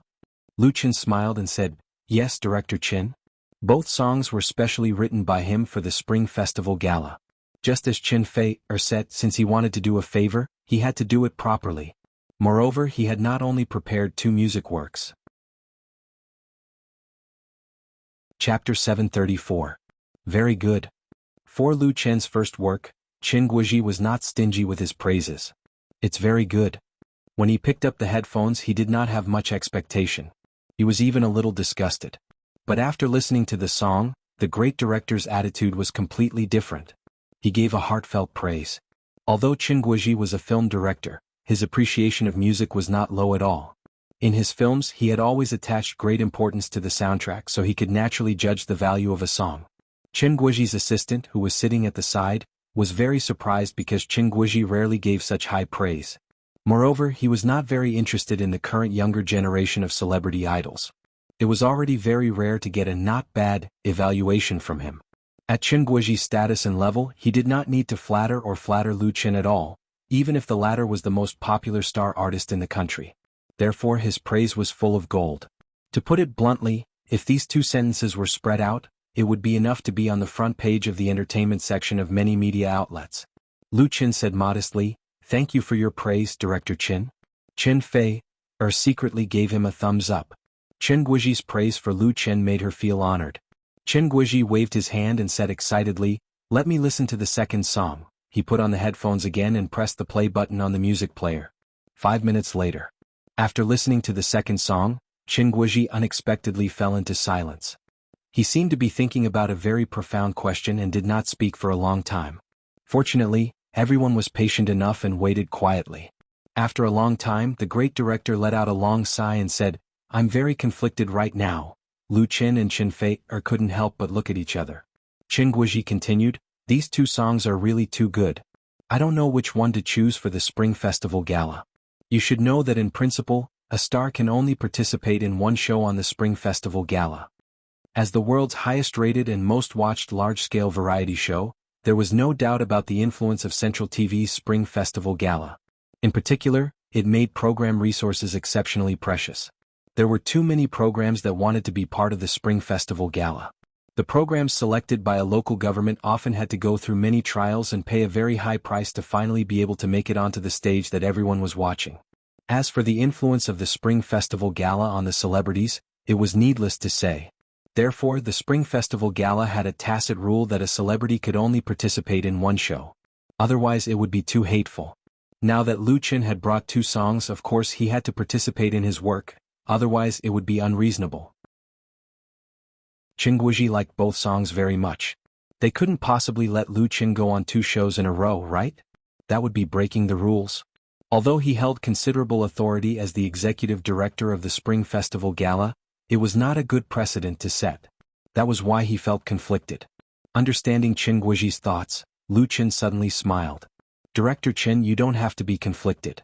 I just want to participate in the first song. As for the second song, I'm willing to give the copyright to Central TV's Spring Festival Gala for free." He only took 2 days to compose these 2 works and then recorded a demo in Qinfei Media's recording studio. Qin Guozhi had a copy of the demo in his hand. Lu Chen had discussed it with Qin Fei before, so he knew the rules of the Spring Festival Gala. Therefore he had never thought that he would have to go on 2 shows. The second song was used as a favor. Whether it was given to Central TV or to Qin Guozhi, it was very worth it. The copyright to Central TV's Spring Festival Gala for free? Qin Guozhi's thoughts were immediately led astray. His eyes suddenly lit up and he clapped his hands. Not bad, the second song is actually more suitable for bel canto singing. It's very good as the finale. The way he looked at Lu Chen changed. "Xiaolu, you're really good." Qin Guozhi had seen many young celebrities, but it was really rare to see a young celebrity like Lu Chen who was talented and knew his limits. He was indescribably satisfied. He had really made the right decision this time. Qin Guozhi's assistant was taken aback. He wanted to complain. "Boss, is it really okay for you to praise me like this?" Qin Guozhi's appreciation for Lu Chen was completely shown on his face. "Well, since the first song is a group singing," Director Qin pointed to Lu Chen and Qin Fei respectively, "then you 2 can do it together." Qin Guozhi's suggestion was completely unexpected by Lu Chen and Qin Fei. Qin Fei said with a wry smile, "Director Qin, I've been on the Spring Festival Gala twice. In the pop music world, Although she was not the only female singer who had been on the Spring Festival Gala twice, there were really very few. As for those who had been on the Spring Festival Gala 3 times, there was no one. And non-pop singers had been on the Spring Festival Gala 10 times. They could be called the real evergreen of the Spring Festival Gala. For Chen Feier, the temptation of the Spring Festival Gala was not too great, but it was another matter to be with Lu Chen, so it was definitely a lie to say that she was not tempted. Chen Guoji smiled and said, "What's wrong with being on the Spring Festival Gala twice? I remember that the last time you were on the Spring Festival Gala was 13 years ago. It's been 5 years. There's no problem at all." He took 2 of Lu Chen's songs and could only give Lu Chen a performance, so he had the idea of making up for it. It just so happened that Chen Feier was there, and the first song was a group singing, so he simply pushed the boat along with the current. Chen Feier thought for a moment and said decisively, "Thank you, Director Chen." Since Chen Guoji had said so much, it would be too pretentious to refuse. Chen Guoji laughed and said, "You're welcome. If you want to thank someone, you should thank your boyfriend." Chen Feier couldn't help but turn her head to look at Lu Chen. Her eyes were full of tenderness and sweetness. Lu Chen smiled and reached out to hold her little hand. After Chen Guoji finished his big move, he had no intention of letting Lu Chen go. He asked, "Xiao Lu, do you have any good suggestions or ideas for the Spring Festival Gala of the Year of the Dog? Just let me know." He found Lu Chen pleasing to the eye and also had the idea of brainstorming. In fact, he had already gained a lot by receiving 2 excellent original works. Chen Guoji asked casually, but to his surprise, Lu Chen actually had a trick up his sleeve. He asked Chen Feier to take out another piece of paper. "There's a song?" Chen Guoji was really surprised. "No way?" Lu Chen shook his head and said, "It's not a song. Director Chen, please take a look first." With a trace of confusion, Chen Guoji took the piece of paper handed over by Chen Feier. He only took one look and his eyes were a little dazed. What Lu Chen took out again was really not a song score, but a skit script. Chapter 735. It was actually a skit script. Chen Guoji held the thin manuscript in his hand and looked at the author's name under the title, completely speechless. Previously, when Lu Chen took out 2 original works, although he felt that Lu Chen was a little impetuous, he did not think it was unreasonable. After all, Lu Chen's talent in music was well known, and it was normal for him to release a song in a few days. But now Lu Chen took out a skit script. Changing from pop music to skit, wasn't this a little too big of a leap? Chen Guoji suddenly felt his throat itch and wanted to cough a few times to express his feelings at the moment. But because of the precedent, he forced himself to endure it and continued to watch seriously. This great director was even a little unconvinced in his heart. "I know that Lu Chen is very capable. I'm convinced by your 2 works, but not everyone can create a skit, especially a skit on the Spring Festival Gala. It's too exaggerated to say that it's 1 in 1,000, it's not even 1 in 100. At domestic galas, language programs mainly referred to skits, crosstalk, etc. There were also recitations, allegro, 3.5 sentences, tongue twisters, speed recitals, burlesque and other folk art programs. Musical poetry recitations were more common, and there were also some musical sitcoms. But on the stage of the Spring Festival Gala, when people talked about language programs, it was basically crosstalk and skit. Since the beginning of the CCTV Spring Festival Gala in the early 1980s, crosstalk and skit had always been the most popular programs loved by the general public. A group of excellent crosstalk and skit performers also emerged on the stage of the Spring Festival Gala, including many classic language programs such as the crosstalk Sales, New Year's Eve, City God's Temple, skits Go to the Market, Tomorrow Will Be Better, etc., were still often watched by people today.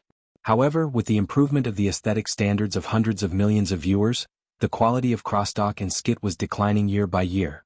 Coupled with some policy reasons and economic factors, the creators of language programs generally had problems such as a lack of creativity, rigid thinking, and so on.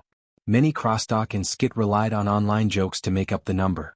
The result was that the audience was not satisfied and the reviews were very bad, which in turn affected the ratings of the Spring Festival Gala. This vicious cycle was getting worse and worse. The program selection for the 2018 Spring Festival Gala had actually started this summer. But so far, Chen Guoji had only selected 1 program for the language category. Furthermore, it was a traditional crosstalk. It wasn't that he was too picky, but that most of the crosstalk and skits that were submitted for approval had problems of one kind or another. It made Chen Guoji pinch his nose and unable to pass it. After watching so many boring skits, It was normal for Qin Guizhi to lose hope in Lu Chen's script. However, he couldn't embarrass Lu Chen. After all, Lu Chen had just given him 2 excellent works. But the same situation happened again. After reading only 200 or 300 words, Qin Guizhi's eyes couldn't leave the script. He couldn't help but straighten his back, his left hand unconsciously rubbing the teacup. His eyebrows were tightly furrowed and he looked extremely serious. Ha!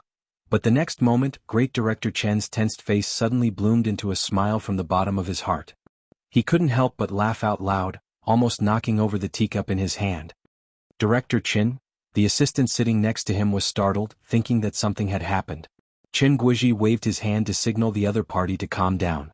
It's nothing. It's just that the jokes in this script are well written. He couldn't help but look up at Lu Chen, his eyes showing undisguised appreciation. He had still underestimated it. Great director Chen was quite emotional. He had seen so many skit scripts, and Lu Chen's script was definitely outstanding. If it didn't use any online jokes, it would be the most outstanding. First of all, the plot was not vulgar or kitsch, nor was it a high and mighty preaching example. The language was simple and vivid, but it was very interesting. Most importantly, it did not involve sensitive social or political topics. What was a good skit? This was the best skit. Would Lu Chen plagiarize? Qin Guizhi immediately rejected this idea. With the development of the internet and powerful search engines, plagiarists basically had nowhere to hide. It was too easy to be exposed. Of course, Lu Chen had the confidence to hand over the script to him so confidently.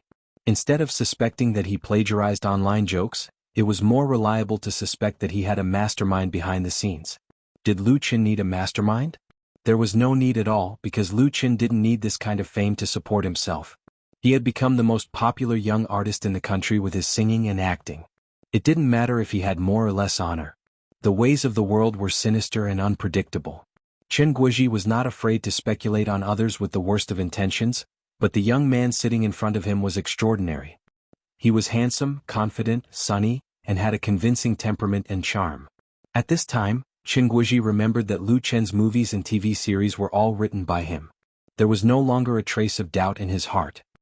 He lowered his head and continued to read the script in his hand. It took a full 15 minutes for Qin Guizhi to finish reading the entire script. During this time he laughed a total of 5 times. Except for the first few minutes he was smiling the whole time. This time, even his assistant was conquered by Lu Chen. This was because the assistant had accompanied Qin Guizhi to review the skit scripts more than once or twice. He had seen all kinds of disgust, and impatience with those works, but he had never seen a script that could make him so happy. After reading it, Qin Guizhi let out a long sigh of relief. He waved the manuscript in his hand and asked with a smile, "Xiao Lu, are you also planning to transfer this skit script to the Spring Festival Gala for free?" Qin Guizhi knew very well that it was impossible for Lu Chen to ask him to act in this skit. First of all, the setting was wrong. Lu Chen said freely, "Director Chen, I prepared this script for you." "For me?"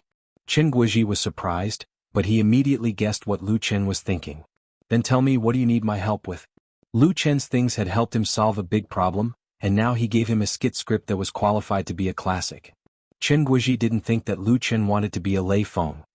"Do you want to push one of your signed artists to the Spring Festival Gala?" Qin Guizhi thought that this should be Lu Chen's purpose, but Lu Chen's answer was beyond his expectation. "Director Chen, I want to invite you to direct The Smiling, Proud Wanderer." Chapter 736. The suggestion of inviting Qin Guizhi to direct The Smiling, the Proud Wanderer was first put forward by Chen Fei. First of all, Qin Guizhi had a great reputation in the domestic film industry. His movies were magnificent and they combined the essence of Chinese and Western culture. They had distinctive characteristics and were the real guarantee of the box office.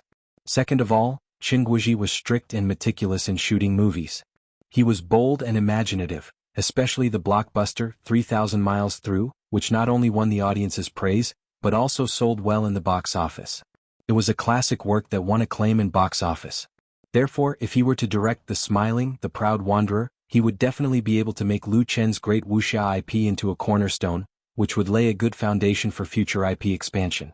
In addition, with Qin Guizhi's reputation, The Smiling, the Proud Wanderer could also make a difference in the major domestic and foreign film festivals next year.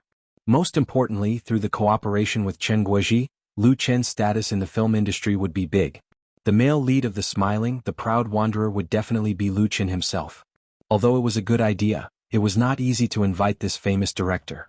As long as he slightly revealed his intention, countless investors would come to him with boxes full of money. As for the movie scripts, he could have as many as he wanted. There was no need to worry about not having a good script. Lu Qin and Qin Fei didn't know Qin Guizhi well.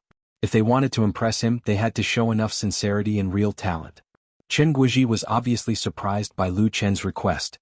He couldn't help but laugh. So that's what you are thinking? Well, I have read The Smiling, the Proud Wanderer. It is a very interesting wuxia novel. Is there a chance? Lu Chen was pleasantly surprised. Director Qin, I know you're very busy with work and you definitely won't be free this year, so it doesn't matter if you shoot next year. I think you're the most suitable director for The Smiling, Proud Wanderer. Don't flatter me, Qin Guizhi smiled. Tell me, how much are you going to spend? Lu Chen said without hesitation. Starting from 100 million, no upper limit. It's up to you. Starting from 100 million, no upper limit. Qin Guizhi, who had been through a lot, couldn't help but twitch his eyes. You are so bold. If a young star came to him and said such a thing, Qin Guizhi would most likely scoff at it. The cost of making a movie could be a world of difference. A movie could be made with tens or hundreds of thousands of dollars, and the same could be made with tens or billions of dollars. It would be nonsense if there was no upper limit. Although Lu Chen didn't say it with confidence, it was clear that he could make a movie with 100 million or more. Guizhi could make a movie with 100 million or more. Although it was very clear that he could make it. Qin thought and said, I will to say by Chen. Of Lu Chen, I Lu said. This Lu Chen. By Chen's Ling talking. Qin was. But he couldn't agree immediately. He thought about it and said, I will give you an answer in a few days. Lu Chen understood that Qin Guizhi's words were basically half done. He couldn't help but smile. Thank you, Director Qin. I will wait for your good news. Qin Guizhi shook his head, raised the manuscript in his hand and said, I should thank you. 2 original music works and an original skit script really helped him a lot. At least in the spring of 18 when he was the chief director, he had at least a good show. Both sides were very satisfied with the result of this private meeting. Needless to say, Qin Guizhi's side was definitely full of gains. It could even be said that he got an unexpected surprise. On the other hand, although Lu Chen didn't get Qin Guizhi's promise, he had established a friendly relationship with this great director, which was beneficial to himself and the future development of Qinfei Media. A just cause enjoys abundant support, and an unjust cause finds little support. This truth was applicable everywhere. In the afternoon, Lu Qin and Qin Fei returned to the company's headquarters. The follow-up filming of You from the Star was very heavy. It was not easy to squeeze out today, so they couldn't waste any time.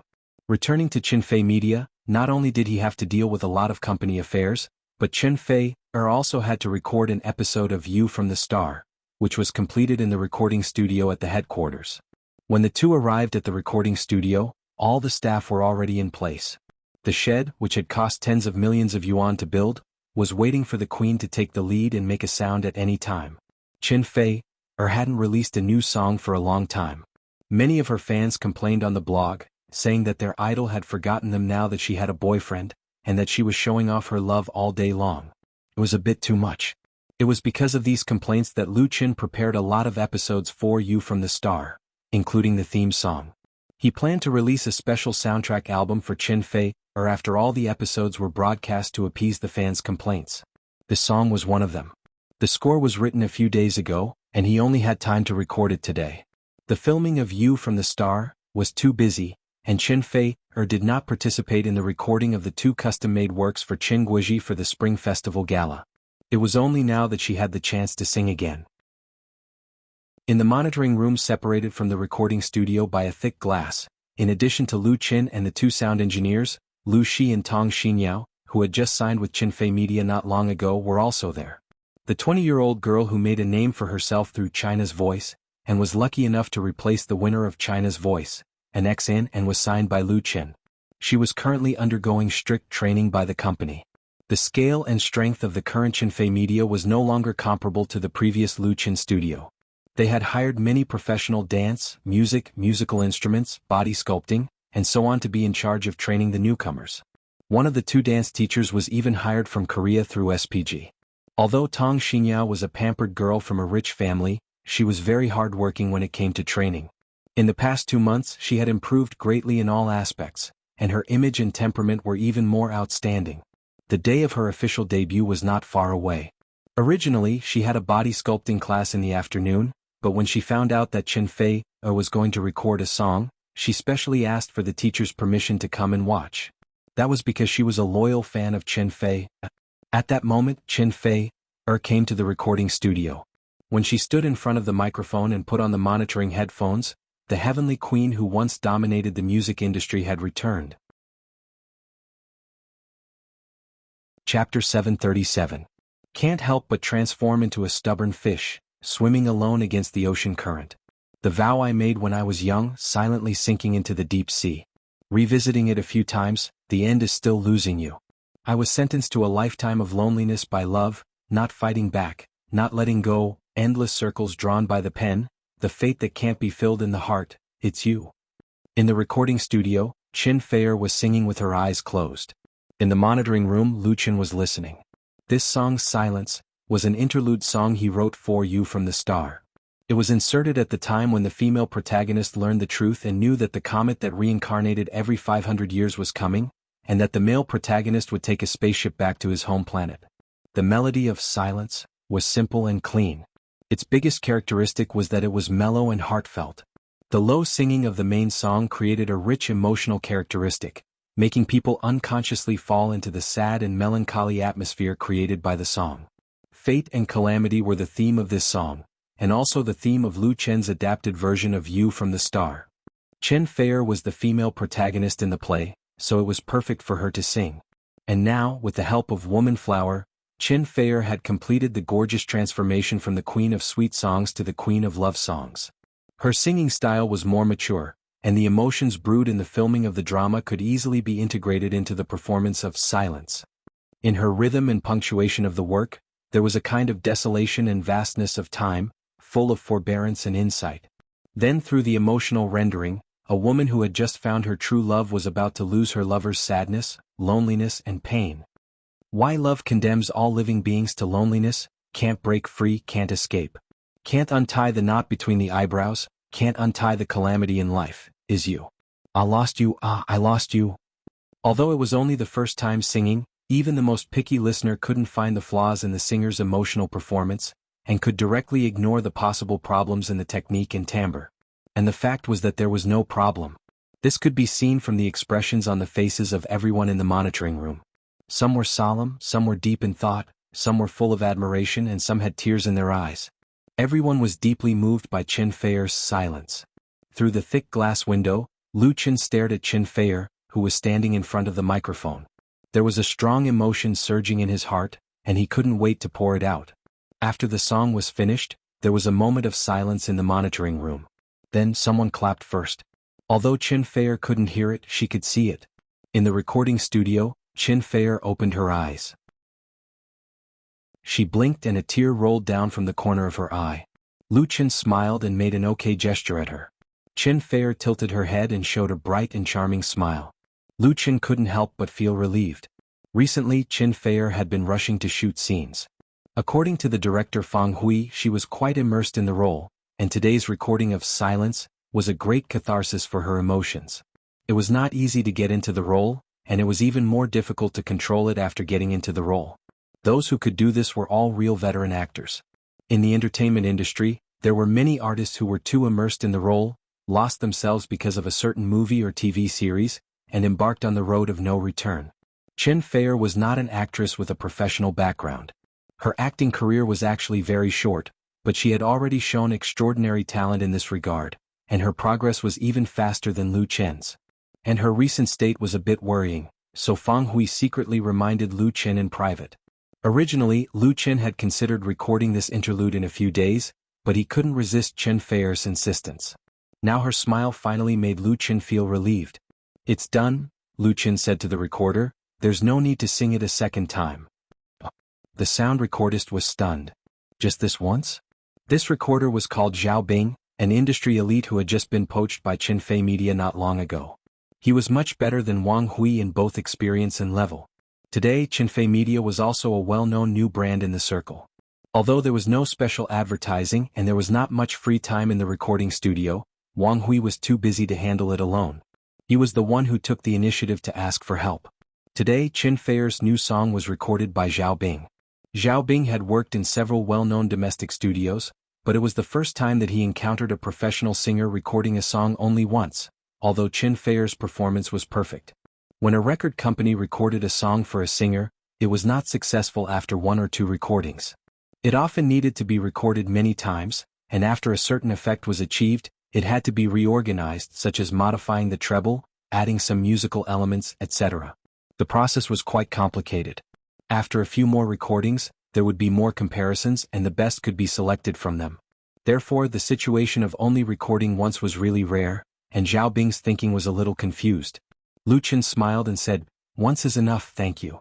Of course, Lu Qin knew the procedures of recording a song, but he was worried about Qin Feier's mood, so he insisted.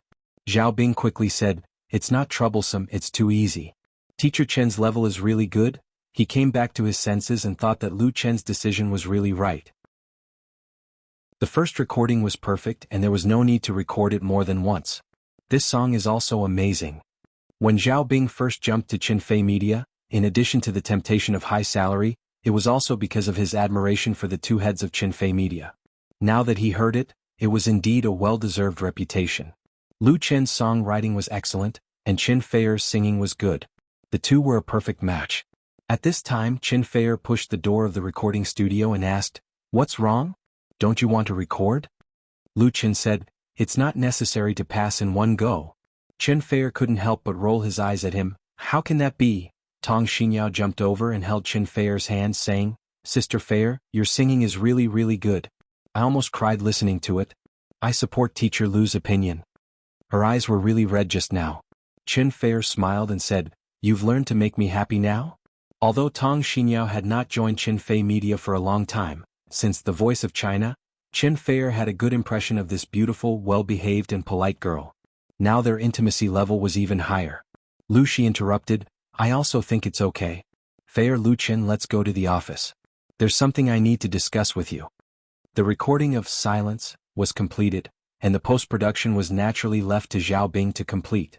When they arrived at Lu Shi's office, Lu Qin asked curiously, "Sister, what's the matter?" Lu Shi's answer surprised him and Qin Feier. South Korea's KBS TV station sent an invitation to the 2 of them. Note, Silence lyrics, Enu/composer, Xian Lei. Chapter 738. KBS was the largest television station in South Korea and had the largest market share in South Korea. There were many countries in Southeast Asia that would broadcast KBS's programs. In terms of power, it far surpassed Qin Fei Media's partner, KGS, which was ranked last among the 3 major television stations in South Korea. It was precisely because of this that Lu Qin and Qin Fei were surprised. KBS and KGS had a strong competitive relationship. Why would they suddenly invite the 2 of them?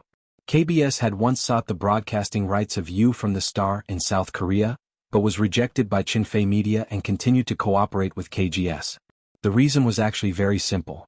KGS was the most sincere partner, and the people of KBS always had a sense of arrogance, which made Lu Qin and Qin Fei feel disgusted. The rejection last time was already a slap in the face. Could it be that KBS was satisfied with the slap and wanted to be abused again? Lu Shi smiled and explained to the 2's confusion, "It's the request of KBS's major shareholder." This major shareholder that KBS couldn't compete with was the famous Daing Group in South Korea. South Korea was a country ruled by aristocrats, and the political and economic aspects were largely controlled by the 5 major financial groups. The government had always spared no effort to support the financial groups, which gave them a special status in South Korea. Among the 5 major financial groups, the most famous and powerful was undoubtedly the Samsung Group. Its business scope covered trade, electronics, shipbuilding, construction, petrochemical, sugar, textile, chemical fiber, paper, finance, service industry and many other fields. It had a certain amount of influence in the world. Although the Daing Group wasn't as large as the Samsung Group, it had a longer history. So far, it had a total of 58 subsidiaries and more than 100,000 employees. It was very strong in finance, international trade, machinery, media, service industry and so on. The Daing Group was the 2nd largest shareholder of KBS and the 3rd largest shareholder of KGS. The reason why KBS invited Lu Qin and Qin Fei to the program was because KBS had a new celebrity show host, Song Jiajun, who was pursuing one of the heirs of the dying group, Lu Qingxian. Lu Shi explained for several minutes before Lu Qin finally figured out the relationship.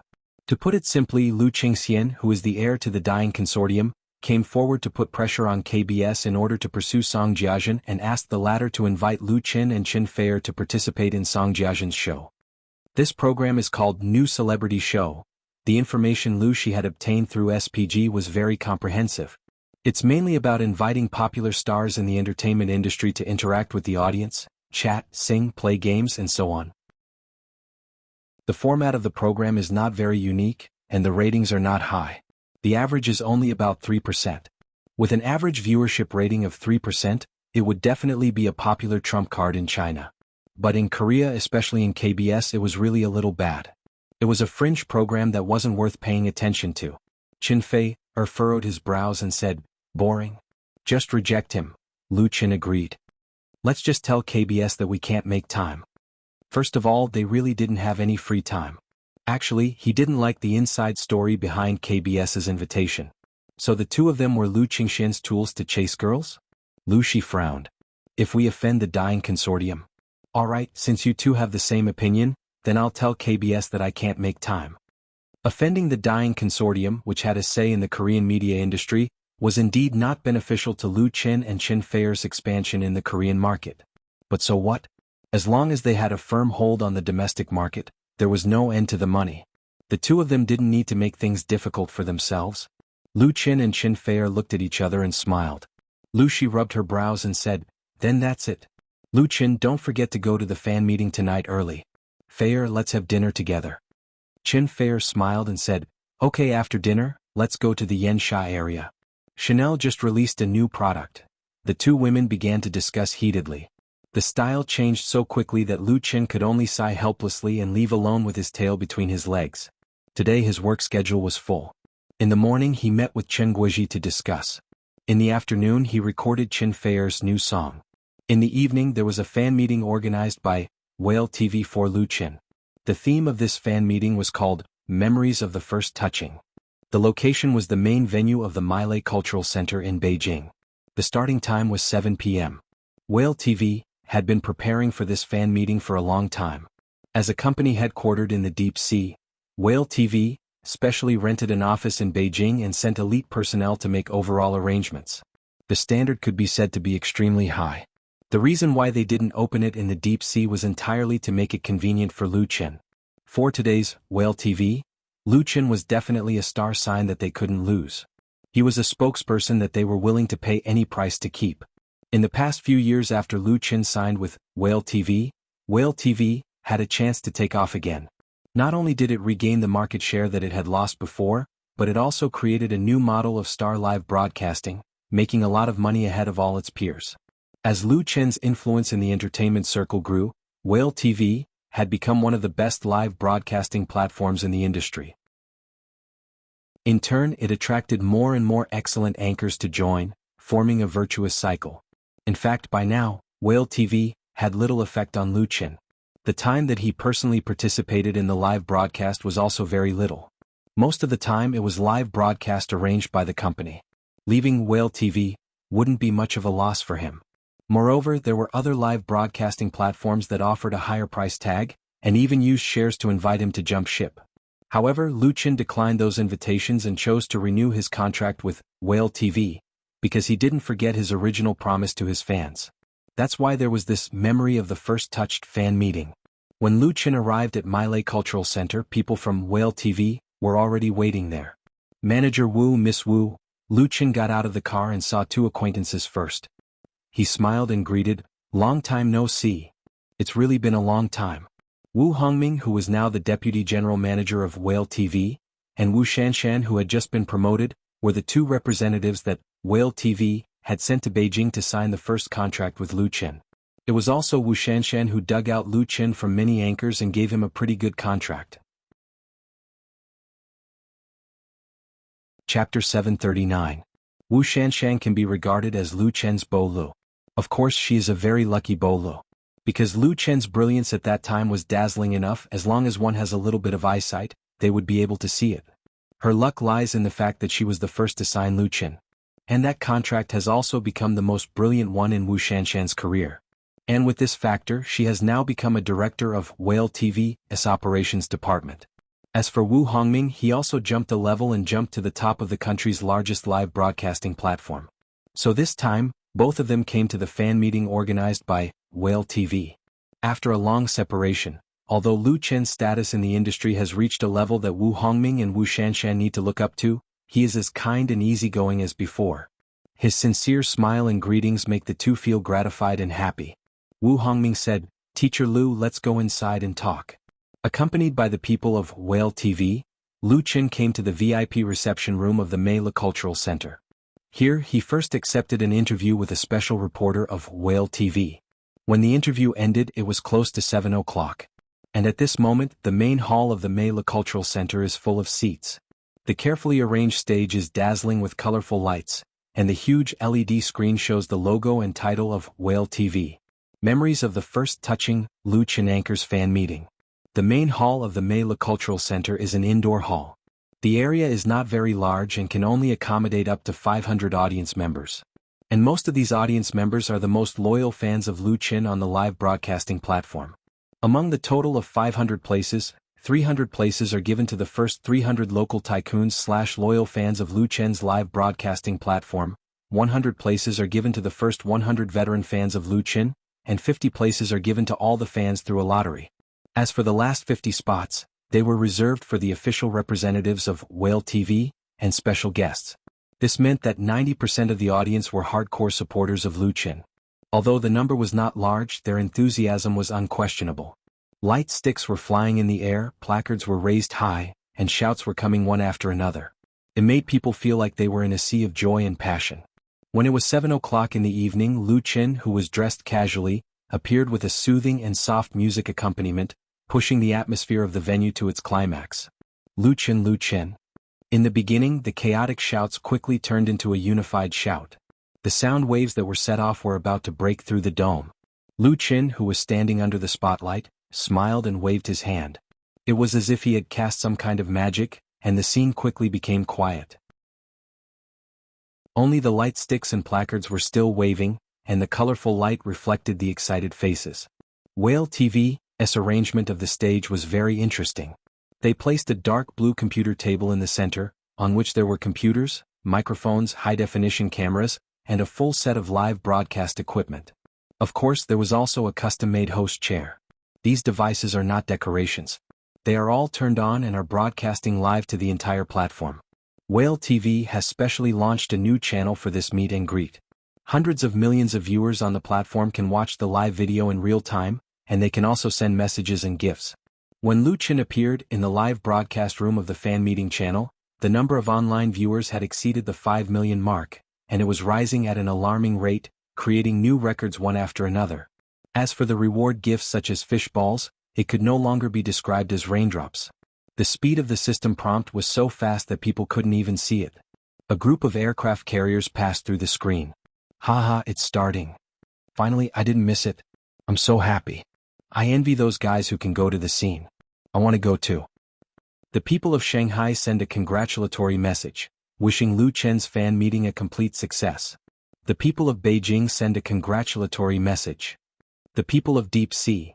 Interestingly, many Whale TV anchors stopped playing and ran directly here to watch the excitement, so that the attention of the entire platform was focused on Lu Chen alone.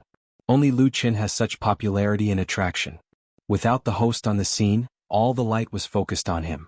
Lu Chen sat down in a chair. He turned his body sideways to the audience and said, "I'm very happy to meet everyone here tonight. Thank you Whale TV, for holding this meet and greet for me and everyone. 3 years ago, like many people here, I was an ordinary member of society. At that time, I hadn't officially graduated from college, and I was working hard to make a living." Lu Chen's opening remarks were very simple and straightforward. He didn't deliberately sensationalize the atmosphere. He told his life experience to the 500 audience present, as well as the millions of fans on Whale TV. Recalling the initial touching, after 3 years, Lu Chen really had too many emotions in his heart when he recalled that period of time. Life was so wonderful. A long dream had led him on a completely different path. Sometimes he even wondered if he was still in the dream and hadn't woken up, because everything he had now was more or less a little too unreal. He didn't say too much. Memories don't only need to be expressed with words, but also with music and singing. Picking up the rosewood guitar next to the computer desk, Lucien held it in his arms and said with a smile, "I believe everyone recognizes this guitar. It's my most cherished instrument because it was a birthday gift from my sister, Lu Shui. Tonight, I will still play all my songs with it, including the first song below, a song that everyone is familiar with." As his voice fell, Lucien plucked the strings and played the prelude. Then his clear, clean and slightly sad singing voice sounded, flowing into everyone's ears like running water. "Tomorrow I will go far away and embark on a journey that will never return. Do you still remember the blue crystal I gave you? Your real name is engraved on it, Blue Crystal." Someone shouted the name of the song. This song, Blue Crystal, was a popular classic. The lyrics were catchy, and with a beautiful melody, it has always been in the forefront in the KTV box. It was not Lucien's original work, but it was the first song that Lucien sang on the live broadcast platform. Although the platform he first sang on at that time was not Whale TV, many veteran fans present began to know Lucien from this song. Chapter 740. In the main venue of the Meilei Art Center, at the fan meeting scene of Memories of the Initial Touching, when Lucien played and sang the song Blue Crystal, that everyone was familiar with, Tao Su was sitting in the middle of the second row. His face couldn't help but show a smile, and his eyes were filled with a look of reminiscence. When Tao Su first heard Lucien sing this song, he was still studying at New York University in the United States. Now he has been working in a domestic portal for 2 years. The life of studying abroad was hard and boring. Tao Su spent his lonely time on the internet, so he also came into contact with the rising online live broadcast in China. At that time, Tao Su was a silver level 4 member in the Starlight Show with the ID New Yorker. It was completely by chance that he clicked into a less popular live broadcast room and met Lucien. It was this song Blue Crystal that made Tao Su become a fan of Lucien, and he was the first person to donate. Later he followed Lucien to Whale TV until now. This time, Whale TV held Memories of the First Touching Lucien's fan meeting, and Tao Su was the first person to be invited. When he heard this song again, his heart was full of emotion and memories. The time when he was alone in a foreign land seemed to reappear in front of him. La la la la la. When Lucien hummed the last lyric under the accompaniment of the guitar, Tao Su was the first to stand up from his seat and applaud vigorously. Under his leadership, the audience stood up in unison, and the applause, cheers and shouts set off a new wave of climaxes, making the atmosphere in the venue reach its peak again. Lucien also got up and bowed to all the audience with his guitar in his arms to express his gratitude. When he sat down again, the atmosphere at the scene finally returned to calm. "Thank you everyone," Lucien said with a sigh. "Here I first want to thank a friend.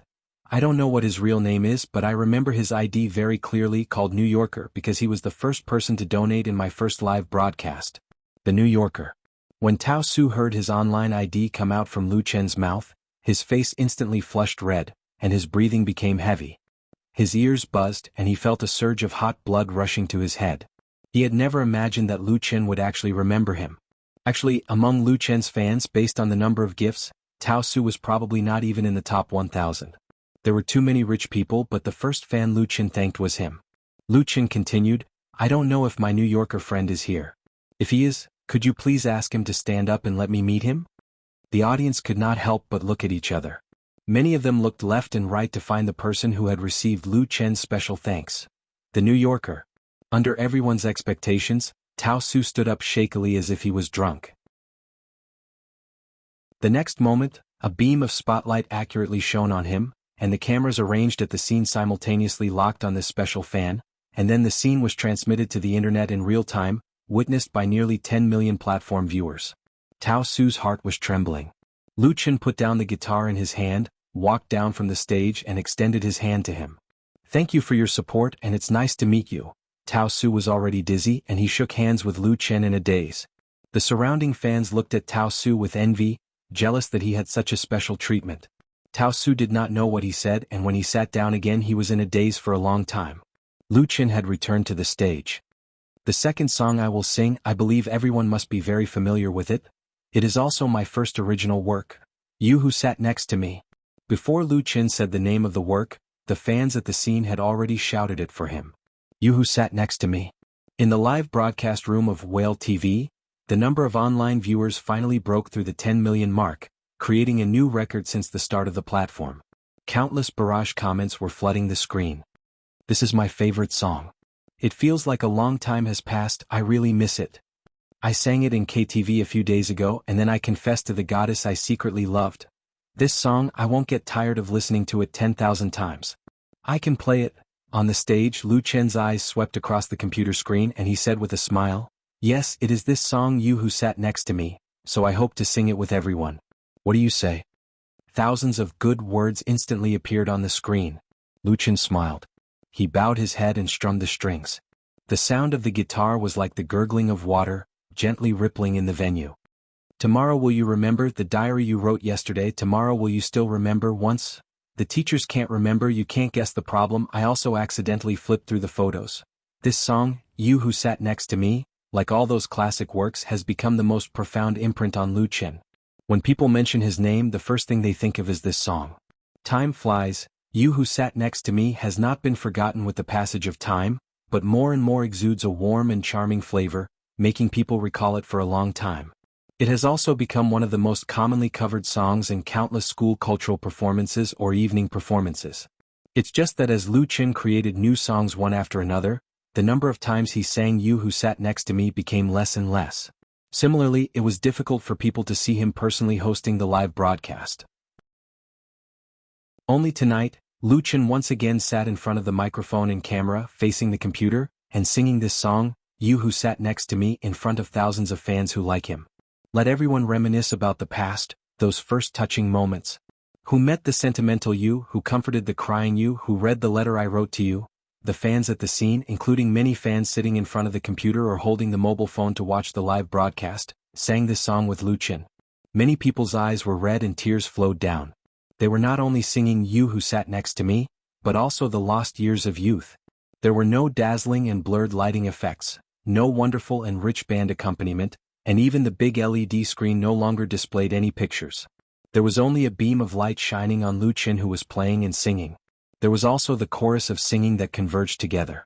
Even after many, many years, many people present still firmly remember the scene at this moment. People and songs are still imprinted in the depths of their souls, becoming an indelible memory. Chapter 741.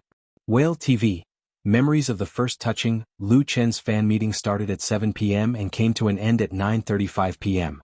In these 2.5 hours, Lu Chen, with a guitar, brought the 500 audience at the scene and tens of millions of fans in the Whale TV live broadcast room to relive the good memories of the past. Your desk mate, the brother who slept on my upper bunk, Love in the Wind, Cinderella, Those Flowers, The Brightest Star in the Night Sky, Long Time No See, The Story of Time. The works that fans were familiar with, folk songs and love songs, made this fan meet and greet shrouded in an atmosphere of nostalgia and passion. It also made countless fans laugh and feel touched. Lu Chen hasn't sung like this for a long time. Although there are interactive programs with fans between the singing, his voice is a little hoarse after so much singing. The fans are simply distressed, and a lot of barrage expressing concern appeared in the live broadcast room. It's already 15 songs. Lu Chen's big voice is almost hoarse. Don't sing anymore. Talk more. Well, playing games is okay. We all support it. Yes, don't sing anymore. It's most important to protect your vocal cords. Damn, are all those people at the scene pigs? Why are they still cheering? Don't they know how to care about my Chen? I feel sorry for my Chen.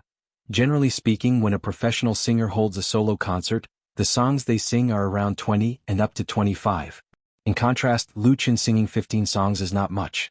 But for this level of fan meeting, 15 songs is really a lot.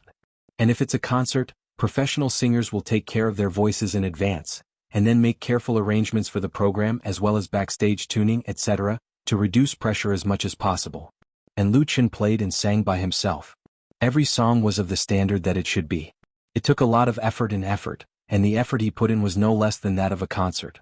Up to now, his forehead has been dripping with sweat. Fans are tolerant, sensitive and harsh. They can tolerate the mistakes made by their idol accidentally, but they are exceptionally sensitive to whether their favorite singer is singing seriously or not. Lu Chen's performance was impeccable. The cries from the internet quickly affected the scene. The cheers and shouts decreased a lot. Everyone even started to quiet down. Lu Chen saw the bullet screen full of comments and felt the atmosphere of the scene. He smiled and said, "Well, I just saw a fan say that she wanted to take a taxi to give me some throat-soothing tea. I'll thank this friend here first. You really don't have to go through so much trouble. I'll sing one more song, the last one. Sing a new song. This song is for everyone. Let's reminisce about the first moments when we were touched as well as the fading years of youth." As soon as Lu Chen's voice fell, the audience immediately burst into a thunderous applause, like a storm. Lu Chen lowered his head with a smile and plucked the strings again. Flowers drifting with snow in the wind, it sprouted in his memory. Those red and green colors are our youth. His ambition was boundless. In the blink of an eye they had gone their separate ways. Walking alone on the street, he only saw the sunset glow of the past. The name of this song was The Passing Years, which was specially written by Lu Chen for this fan meeting. The simple guitar accompaniment was still the nostalgic folk song style that all fans were most familiar with. With the sadness and remembrance of the lost youth, the melody entangled the hearts of the listeners like silk threads. Since You Who Sat Next to Me, Lu Chen created the campus folk song style and also brought the waves of nostalgic folk songs. Thus, he left his indelible mark in the Chinese pop music world. Many singers and songwriters imitated his style and created a lot of good folk songs. But in the hearts of fans, no one could replace Lu Chen, nor could they imitate the essence of his works. Perhaps now, the number of Lu Chen's fans and passers-by has exceeded his fans big, but his fans have always been his most loyal supporters and have never wavered. Tonight's special fan meeting was very satisfying for Lu Chen's fans, because they followed Lu Chen to review the classics, especially those folk songs. The only regret was that they didn't hear Lu Chen's new song. Unexpectedly, in the end, Lu Chen still made up for this regret and dedicated a new work to everyone. Time is like flowing water, urging us to grow up. Young hearts have white hair. The people of the past, where are you now? Are you also looking for the home of your dreams? The Passing Years didn't make any breakthrough in melody style, but for fans this song was more like a summary of all the previous works, once again washing their hearts. In the main hall of the Meilu Arts Center, it was extremely quiet and everyone listened quietly. In the Whale TV live broadcast room, the barrage became very sparse, and even those local tyrants who were frantically giving gifts let go of the mouse in their hands and listened to the music that moved them, recalling the initial touching. After the end of the fan meeting, Whale TV announced the data of the live broadcast on its home page. The highest number of people online in the live broadcast room was 13750,748, breaking the record of all live broadcast platforms and creating an unprecedented miracle. In addition, in less than 3 hours, the amount of gifts converted totaled to 278.93 yuan and 3 cents, which was another terrible record. Among them, the number one fan gave a gift worth 1,880,000 yuan. This inevitably caused a sensation and a wave of public opinion. Whale TV officials and Lu Chen had already issued a public statement long before the fan meeting was held that all the gifts would be donated to the Chen Fei Charity Fund to help sick children who couldn't get timely treatment because of poverty. Because it was a full donation, Whale TV not only bore the expenses of the event, but also paid a high operating fee. In terms of direct benefits alone, they lost millions. Of course, what Whale TV has gained are invisible benefits and long-term potential influence. But no matter what, although the amount of gifts in the live broadcast was very astonishing, the media's reaction was not strange or sour, but more of amazement and praise. As for Lu Chen's fans, it was even more favorable. There were many stars in the entertainment industry, but people like Lu Chen who invested money earned again and again into charity, really not much. He never let his fans down, nor did he fail to live up to everyone's expectations. Note, lyrics/composer of The Passing Years, Xia Xiaohu. Chapter 742. Autumn passed and winter came. In the blink of an eye, it was already early winter, and people living in Beijing began to feel the chill of winter. Entering late November, the shooting of You from the Star was nearing the end. After returning from the United States, Lu Chen and Chen Fei devoted most of their time to the shooting of this TV series. Coupled with the tacit cooperation of the crew, everyone worked together, and the later it got smoother and smoother, so it was basically finished by the end of the month. The average audience rating of You from the Star which was broadcast simultaneously on Beijing television and Zhejiang satellite TV, has been maintained between 7% and 8%, and the highest audience rating once exceeded 10%, becoming a phenomenal show among phenomenal shows. If you randomly search "You from the Star" on the internet, you can find at least hundreds of millions of related information. The number of fans in the official Tieba exceeded 10 million. The main actors in the play, apart from the two protagonists, became very popular. For example, Tong Xinyao, who signed with Chen Fei Media not long ago, played a supporting female role in the play, and her popularity has been close to that of the popular newcomers, which also made her new album, which was to be released at the end of the year, become popular. "You from the Star" has set a new high in the ratings in South Korea, breaking through the highest ratings boundary of national drama, and becoming the first imported drama to reach 50% in South Korea. Similarly, the two South Korean actors in the play have become South Korean A-list artists in one fell swoop, which can be described as soaring. In addition, major TV stations in many countries including Japan have been interested in introducing "You from the Star," which has also gradually expanded the influence of "You from the Star" in Southeast Asia. For Luchin, there are still many major events that happened in November. First of all, the online crowdfunding has passed the review of the relevant agencies in the United States, and reached an issuance agreement with two bank securities companies, which will be officially listed on NASDAQ on December 1st. In fact, after a seesaw negotiation, Chen Fei Media and Blue Sky Digital also reached a cooperation agreement. Chen Fei Media acquired 18.75% of Blue Sky Digital Studios shares for $55 million, becoming the latter's second largest shareholder. After Chen Fei Media invested in Blue Sky Digital, the two sides will carry out all-round cooperation in film and television special effects, and the last shortcoming of Chen Fei Media in the field of film and television production will be made up. Finally, both Lu Qin and Chen Feier would attend the 50th anniversary celebration party that would be held at the Xiangjiang Century Square on November 29.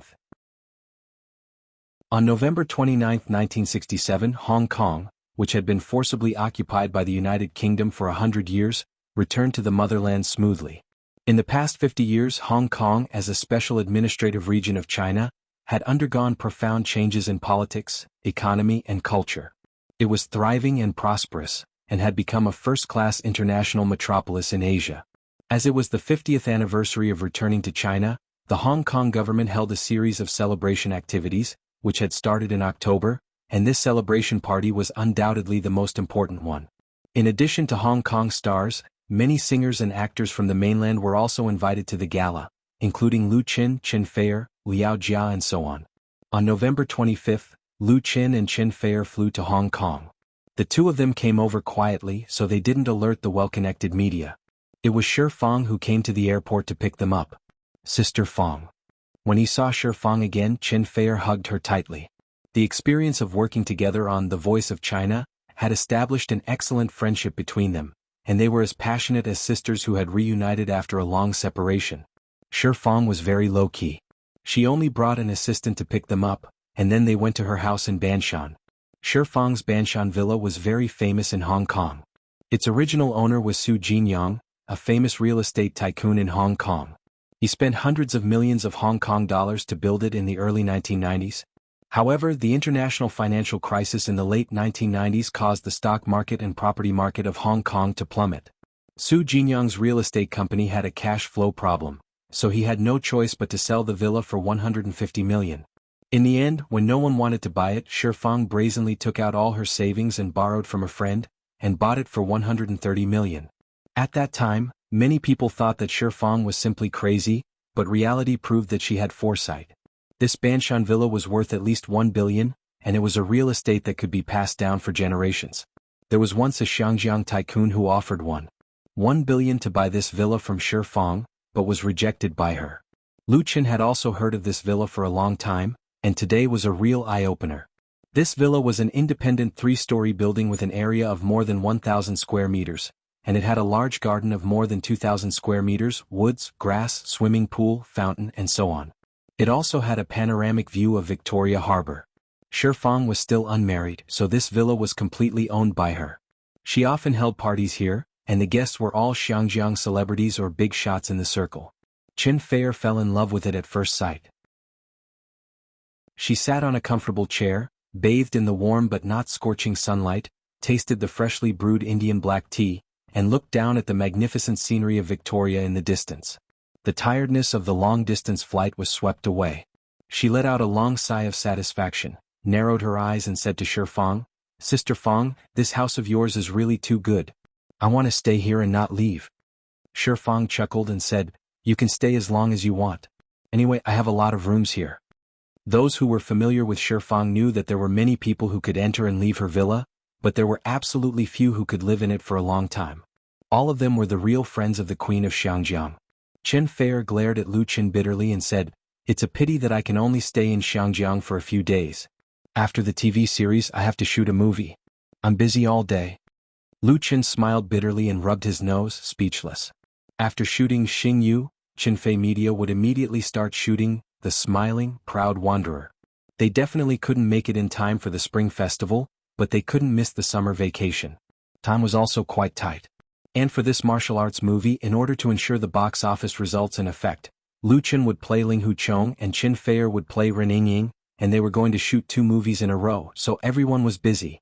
Shi Fang smiled and said, "You are still young. Of course you should focus on your career. You can ask Lu Qin to buy a house here for you. How nice it is for us to be neighbors." "Yes." Chen Feier's eyes suddenly lit up. "That's a good idea, but there are no villas for sale here, right?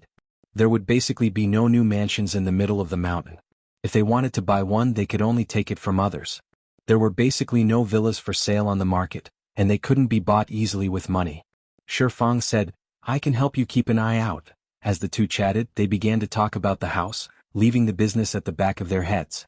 Fortunately, another important guest rushed over. The guest was also one of Lu Chen's few friends in the circle in Xiangjiang, Lu Gangxing. Chapter 743. Brother Sheng. Seeing Lu Gangxing, Lu Qin and Chen Fei, stood up and greeted him together. Lu Gangxing laughed and opened his arms to give Lu Qin a strong hug. Long time no see. They hadn't seen each other for a long time. The last time they met was at the Hong Kong premiere of A Chinese Ghost Story, but they had been in touch with each other and their friendship was even deeper. Lu Gangxing's appreciation for Lu Qin was really known by everyone in Hong Kong. Not long ago, Lu Qin had an accident in the United States. Lu Gangxing called him as soon as he knew the news and asked his friend in the United States to take care of him. Although he didn't help much in the end, Lu Qin remembered this favor. Lu Gangxing didn't come alone today. There was a gentle and beautiful woman beside him. "This is my wife, Lu Jingyi." Lu Gangxing took the initiative to introduce to Lu Qin and Chen Fei. "She heard that you two are here. She also wants to meet the male and female leads of Autumn in My Heart." Lu Qin was a little surprised and quickly said politely, "Hello, sister-in-law. It's the first time we meet. Please take care of me." Lu Gangxing's wife was a legendary figure in the circle. Lu Qin knew her, but it was the first time he saw her in person. Lu Jingyi was the runner-up of Miss Hong Kong in 1995. Her father was a lawyer in Xiangjiang and her mother was a doctor. Her family conditions were excellent, but she chose to enter the entertainment industry after graduating from college. After winning the runner-up of Miss Hong Kong, she quickly signed a contract with a management company and released her first solo album. Then she shot many movies and TV series in succession. Her career as a star could be said to be smooth. However, just as she became popular, she suddenly quit the entertainment industry and disappeared from the sight of her fans. There was very little news about her in the media. In fact, the reason why this beautiful and intelligent Miss Hong Kong quit the entertainment industry was that she met and fell in love with Lu Gangxing during a cooperation, and resolutely retired behind the scenes. Due to some special reasons, Lu Gangxing had never officially announced Lu Jingyi's identity. However, the two of them had been together for 20 years. Lu Jingyi supported Lu Gangxing wholeheartedly, and the latter gave his wife the greatest protection. Now that Lu Gangxing was getting older, he was also slowly revealing his family situation to the public. Everyone believed that this imitating couple in the entertainment industry would eventually stand in front of everyone openly. Lu Qin had read stories about Lu Jingyi on the internet. He knew that she had raised a son and a daughter for Lu Gangxing. Although she was unknown, she was willing to endure hardship. She was truly an admirable woman. "Hello Lu Qin, nice to meet you. You're even more handsome than on TV." Lu Jingyi smiled. Lu Gangxing was jealous. "He's not as handsome as me." Everyone couldn't help but laugh and the atmosphere was very harmonious. After laughing, Lu Jingyi's gaze fell on Qin Fei. She held Qin Fei's hand and exclaimed, "Miss Qin is really beautiful. Well, you're even more beautiful in real life than on TV." Qin Fei smiled and said, "Sister Jingyi, you flatter me. I think you're really beautiful." Lu Jingyi shook her head. "I'm old." Although they were more than 10 years apart and it was the first time they met, Lu Jingyi and Qin Fei felt like old friends at first sight. After sitting down, they chatted intimately. Together with Shi Fang, the topics between the three women were almost endless. Lu Jingyi was actually a fan of Lu Qin and Qin Fei. Not only had she watched the movie, A Chinese Ghost Story starring the two, but she also watched the two TV series, Autumn in My Heart and Full House of Romance. She was also watching You from the Star. Although Mrs. Lu was in her 40s this year, she was no different from an ordinary fan when it came to talking about TV series. Meanwhile, Lu Gangxing pulled Lu Qin aside and told him about the Xiangjiang New Voice that had been in preparation for more than half a year. Xiangjiang New Voice was a singing talent show conceived by Lu Qin and many people in the Xiangjiang circle, including Lu Gangxing, when he was developing in Xiangjiang last year.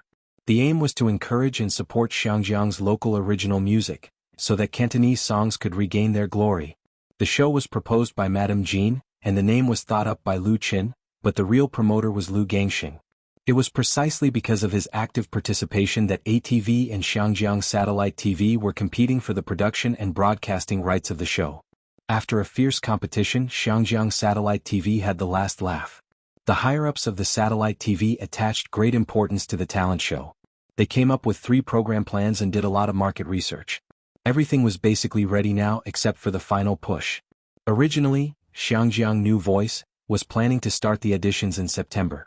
However, the appearance of The Voice of China and its huge influence made the Satellite TV revise their plans. Lu Gangxing said frankly to Lu Qin, "Your The Voice of China is too outstanding.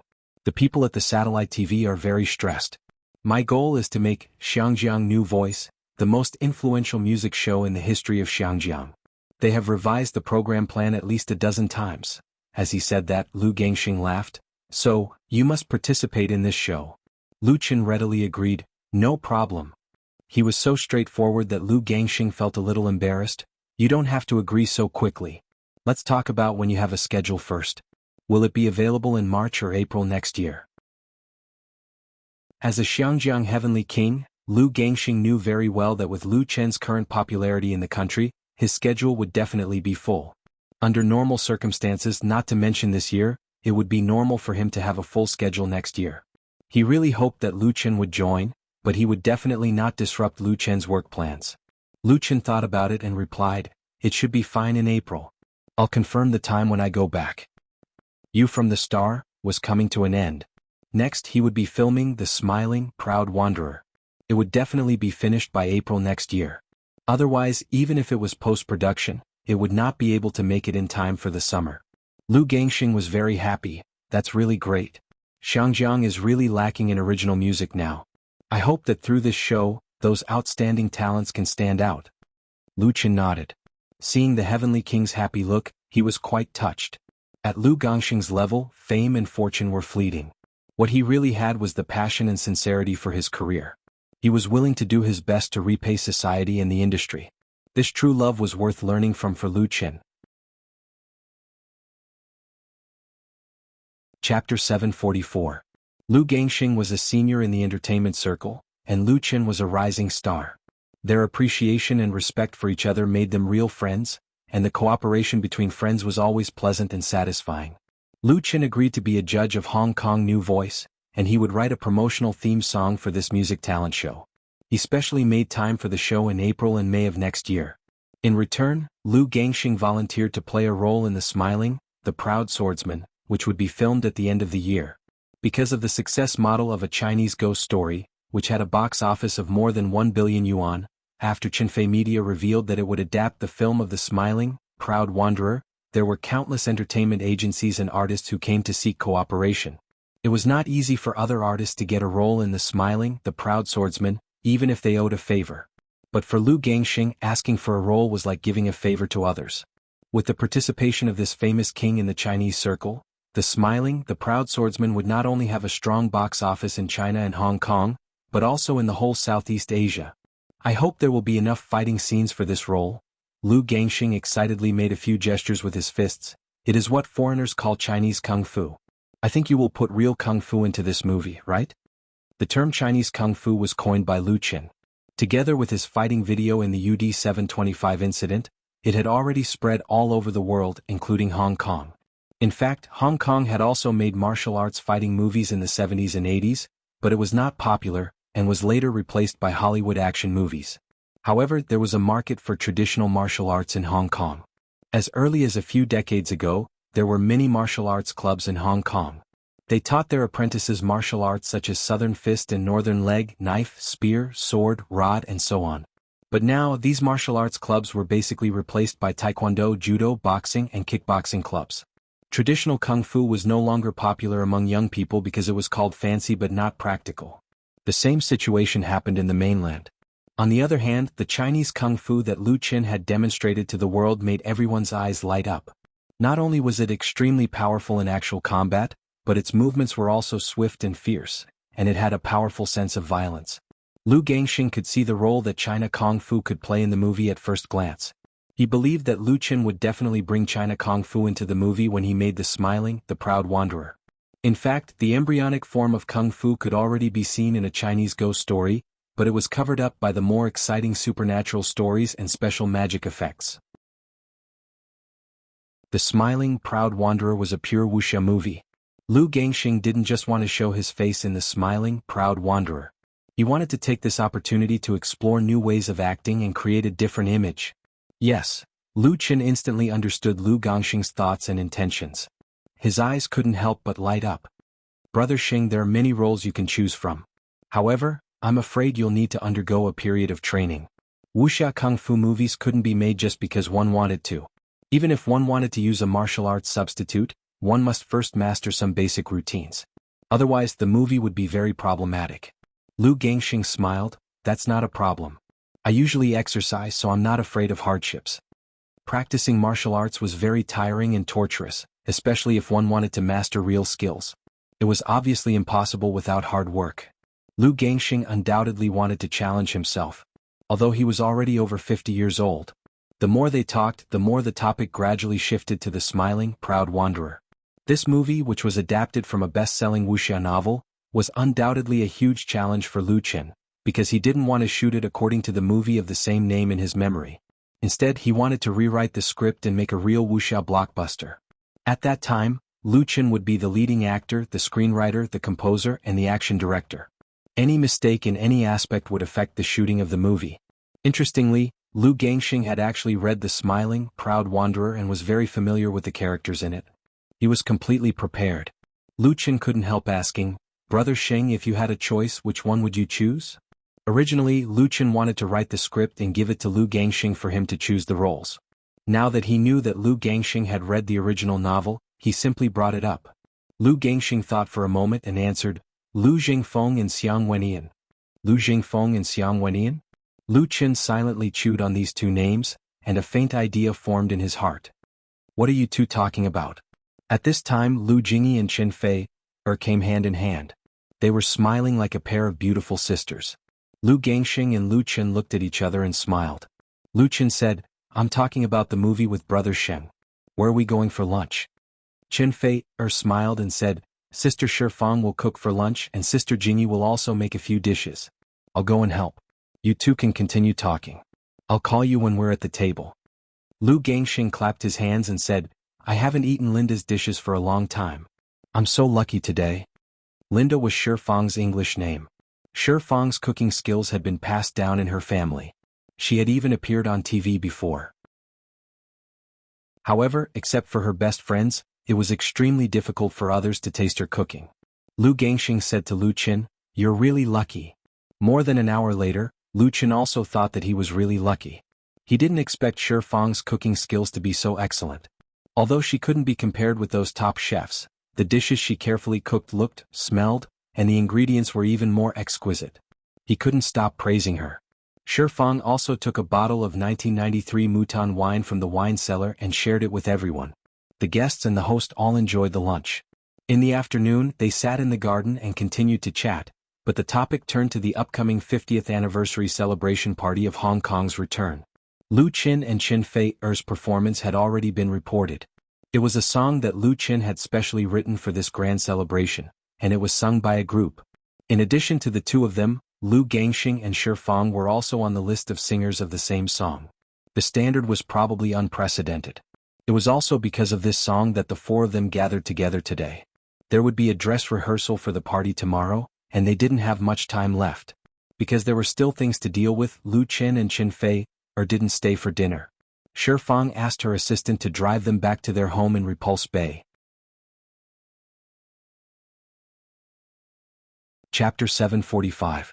On the second day after they arrived in Hong Kong, Lu Qin and Qin Fei participated in the rehearsal for the 50th anniversary of Hong Kong's return to the motherland. Although this was their first rehearsal, it was a rehearsal with makeup on, so other than the fact that there was no real audience, everything else was basically no different from a formal performance. Hong Kong's Century Square was located in the central district of Hong Kong Island, adjacent to Hong Kong's high-speed railway station. It was backed by the famous Central Building and faced the Victoria Harbour. It covered an area of more than 200,000 square meters. It was built by the Hong Kong Special Administrative Region government to celebrate the 30th anniversary of Hong Kong's return to the motherland and welcome the arrival of the new century. Since the Century Square was built, the annual return celebration was held here. The activities included a parade of floats, a celebration party, and a fireworks show. The celebration was also broadcasted to the world. For more than 10 million people in Hong Kong, the Day of Return on November 29th was the second most important festival after the Spring Festival. The Special Administrative Region government even included the Day of Return as a legal holiday. Due to the Homecoming Day celebration being grand and spectacular every year, a large number of tourists from all over the world would pour into Xiangjiang to witness the grand occasion at this time every year. Under normal circumstances, the celebration party on the 29th night would have more than 100,000 audience. Coupled with the live broadcast, the influence was probably second only to the Spring Festival Gala of CCTV. When Lu Qin and Qin Fei arrived backstage, it was already very lively. The backstage area was divided into two large areas. One was for celebrities and the other was for ordinary actors and extras. The area was very large. The makeup table was neatly arranged. Many celebrities and actors were putting on makeup in front of the mirror. The passage in the middle was full of people, and there were photographers carrying cameras to shoot. Accompanying Lu Qin and Qin Fei were two assistants. Lu Qin's assistant was still Li Zhen. After the successful screening of A Chinese Ghost Story, Lu Qin's studio in Hong Kong did not weaken or dissolve after his return to China. Instead, it further expanded its scale and strength. At present, Lu Qin's studio had more than 30 employees. At present, they were mainly responsible for Lu Qin and Qin Fei's career development, work recommendation, image marketing, and so on.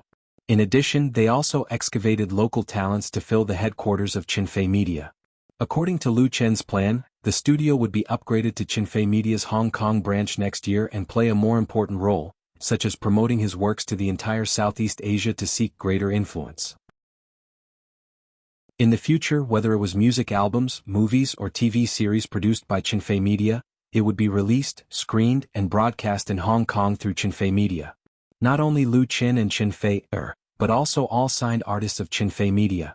Lu Qin attached great importance to Xiangjiang, an important place for entertainment. He had his own contacts here. "Hello, Mr. Lu Qin." "Hello, Teacher Lu." When Lu Qin appeared in the backstage area, many star artists present greeted him warmly. Most of these stars are Hong Kong artists. Of course, those who are qualified to attend the return celebration party are not ordinary people. Among them there is no lack of real big stars. Lu Qin knows all of them and can say their names, but there are very few who have a friendship with him. Regardless of whether he was familiar with them or not, he politely responded to them one by one, shaking hands and exchanging a few pleasantries, behaving very appropriately. In contrast, Qin Fei, who was always by Lu Qin's side, became his foil. Although many people took the initiative to greet him, he did not attract as much attention as Lu Qin. However, Qin Fei didn't feel neglected at all. Instead, he felt very proud of Lu Qin. In terms of popularity in Hong Kong, among the mainland stars and artists, Lu Qin deserved to be the first. In addition to the impact of the UD 725 flight incident not long ago, the most important thing was his career development in Hong Kong. relying on films and TV series such as A Chinese Ghost Story and Autumn in My Heart to achieve rapid accumulation. Moreover, he had also written The Love of a Lifetime, The Road Follows You, and other Cantonese works that were regarded as classics, injecting a strong vitality into Cantonese pop songs that had been declining in recent years.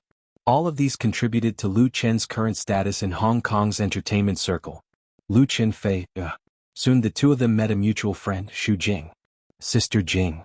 Chen Fei was surprised and hugged Xu Jing. Long time no see. Xu Jing was one of Chen Fei's few friends in Hong Kong. The two of them had known each other for many years and belonged to the kind of real good friends who hadn't seen each other for a few years. The last time they met was at the premiere of A Chinese Ghost Story, and more than half a year had passed in a flash. Xu Jing seemed to be in excellent condition. She was in high spirits and full of charm. She didn't look like a woman who was nearly 40 years old at all. Her smile gave people the feeling of a spring breeze. After being intimate with Chen Fei, she gave Lu Chen a friendly hug and asked with a smile, Lu Chen, since you and Fei have come to Hong Kong this time, why don't you stay for a few more days? How about we go out to see and play? Lu Chen smiled bitterly and said, I'm afraid I don't have time. He was too busy with work this year and his schedule was already full. Not to mention staying for a few more days, he had to fly back to the capital the day after the celebration party. Xu Jing pulled Chen Fei and insisted, Fei, help Sister Jing talk to your boyfriend. You have to give me a chance to thank him, right? Chen Fei, pursed his lips and smiled. Sister Fei, then treat us to dinner tomorrow. The reason why Xu Jing wanted to thank Lu Chen was because her album, Good Time, released at the beginning of the year, was a great success. Not only did it win double platinum sales, but it also won a number of music awards. Among them, the title song Summer Wind, and the second title song Courage, written by Lu Chen for Good Time, were ranked in the top 3 of the on-demand list for 7 consecutive weeks on Hong Kong's pop radio station. In particular, the song Courage became the best symbol of Xu Jing's comeback in the music industry. Today, Xu Jing, with the help of this popular album, returned to the ranks of Hong Kong's A-list female singers. All kinds of endorsements, commercial performances, and notices were soft, and she made a lot of money. Xu Jing, who had married into a wealthy family, was not short of money, but the feeling of returning to the peak of her career was undoubtedly the best for her, and it was also the reason why she was very grateful to Lu Chen. For Chen Fei's proposal, Lu Chen was very supportive. Yes, let's have dinner together. Xu Jing sighed and said, You too. Well then it's settled. Let's have dinner together tomorrow night. As the three of them were talking, there was another commotion in the backstage area. Lu Gangxing and Shi Fang came. It was a gathering of stars. Chapter 746. The rehearsal for Hong Kong's return celebration party went smoothly. In such a grand ceremony, any star artist would go all out and do their best. No one dared to be perfunctory. Although it was just a rehearsal, their performance was no different from a formal performance. Time passed quickly, and it was one day closer to the day of return. On the third night after Lu Chen and Chen Fei flew to Hong Kong, they had a sumptuous dinner with Xu Jing. After dinner they changed to tea and snacks and the three sat and chatted. While chatting, Xu Jing suddenly asked, When are you two going to get married? Lu Chen and Chen Fei looked at each other and smiled. It seemed that they had been asked the same question many times this year. Everyone was very concerned about them. Lu Chen smiled and said, If there are no accidents, I think it should be in the second half of next year. He and Chen Fei had been in a relationship for almost 3 years, and it was almost time to really settle their marriage. Although it was normal for star artists to get married late, most people in the circle did not get married until they were in their 30s or 40s. But Lu Chen felt that there was really no need for him and Chen Fei to have a long-distance love race. As a mature man, he had enough preparation to bear this responsibility. Other than that, nothing else was important at all. Therefore, he calmly answered Xu Jing's question, and what he said was the decision he had made after careful consideration. As the other party involved, Chen Fei was really a little surprised. Because the two had originally discussed that in the next 2 years, they would focus on expanding their career, and the marriage could be put off for the time being. She did not expect that Lu Chen would give Xu Jing such a clear answer. However, although she was surprised, Lu Chen's answer still made her feel very sweet in her heart. She could not help but hold Lu Chen's hand, and her eyes were full of tenderness. She knew that Lu Chen was serious. Congratulations then. Xu Jing was even more surprised. She just asked casually and most likely meant it as a joke. She did not expect to get such a big news from Lu Chen's mouth. At the same time, Xu Jing also felt a deep sense of envy, because she could see that Lu Chen's feelings for Chen Fei couldn't be more sincere. In the entertainment industry, where men and women were used to breaking up and reuniting, there were too many cases of flowers blossoming but not bearing fruit, making true love a luxury. It's easy to find priceless treasures, but it's hard to find a lover. Xu Jing couldn't help but ask, "Have you thought about where you're going for your honeymoon?" Lu Chen shook his head. "I haven't thought about it yet. I want to get married with Fei first, and then choose a date to hold the wedding?" Xu Jing nodded. "The wedding needs to be well planned. If it's more romantic, we can rent an island in the Aegean Sea." She excitedly chatted with Chen Fei about the wedding. She was really enthusiastic. After Xu Jing cared about their marriage, Chen Fei also cared about her personal life. "Sister Jing, have you ever thought about getting married again? I saw on the news that there are a lot of people chasing after you." Xu Jing and Chen Fei were real best friends, and their relationship was very good. After Xu Jing's marriage failed, Chen Fei flew to Hong Kong to accompany her for a period of time. Now that Xu Jing had successfully got rid of the shadow of the past and returned to the entertainment industry with great success, she naturally became the object of the paparazzi's pursuit. Some time ago, the news of several rich men and male stars pursuing Xu Jing was reported repeatedly. Even Chen Fei, who was far away in the capital, saw related reports on the internet. As a good friend, Chen Fei also hoped that Xu Jing could be happy again. "Me?" Xu Jing shook her head with a smile and said, "To be honest, I feel that living alone is the best. I don't plan to find someone to marry. In the future, when I get old, I will adopt a child and then I will have no regrets in my life." As she spoke, her eyes were very serious. "Sister Jing, do you really plan to be single for the rest of your life?" On the way home, Chen Fei leaned on Lu Chen's arms and asked with blurred eyes, "Will it be very hard?" She had a good chat with Xu Jing that night and they shared a bottle of red wine. Now that she was drunk, her mood began to become a little depressed, and she sighed for her good friend's rough relationship. Lu Chen hugged her and said, "No, I believe that Sister Jing will find her own happiness." Chen Fei nodded and did not speak again. After a while, the Mercedes-Benz that they were in slowly pulled over. "Are we home?" Chen Fei straightened up, but found that something was wrong. Why did we stop here?" This was not the shallow bay where they lived, but the bustling Central Avenue, full of luxury shopping malls. "Yes." Lu Chen opened the door and pulled Chen Fei out of the car. "We will stop here." Chen Fei was pulled by Lu Chen in a daze. Soon they arrived at the door of a closed shop. "What are we buying?" Chen Fei was still drunk, and she was completely confused by Lu Chen. "The shop is closed." As soon as she finished speaking, the two glass doors of the shop were pulled open from the inside, and the lights inside and outside were instantly turned on. The soft and bright light dispersed the darkness and shone on the two of them. Chen Fei's eyes lit up, and she saw two beautiful shopping assistants in red standing at the door. They smiled and bowed. "Mr. Lu, Miss Chen, welcome to the Rare Jade House." Chen Fei suddenly woke up. At this time, how could she not understand what was going on? Lu Chen actually arranged a surprise for her without saying a word. The Rare Jade House was a century-old brand in Hong Kong, specializing in jade jewelry. Lu Chen undoubtedly spent a lot of effort to make the Rare Jade House close the shop just to serve her.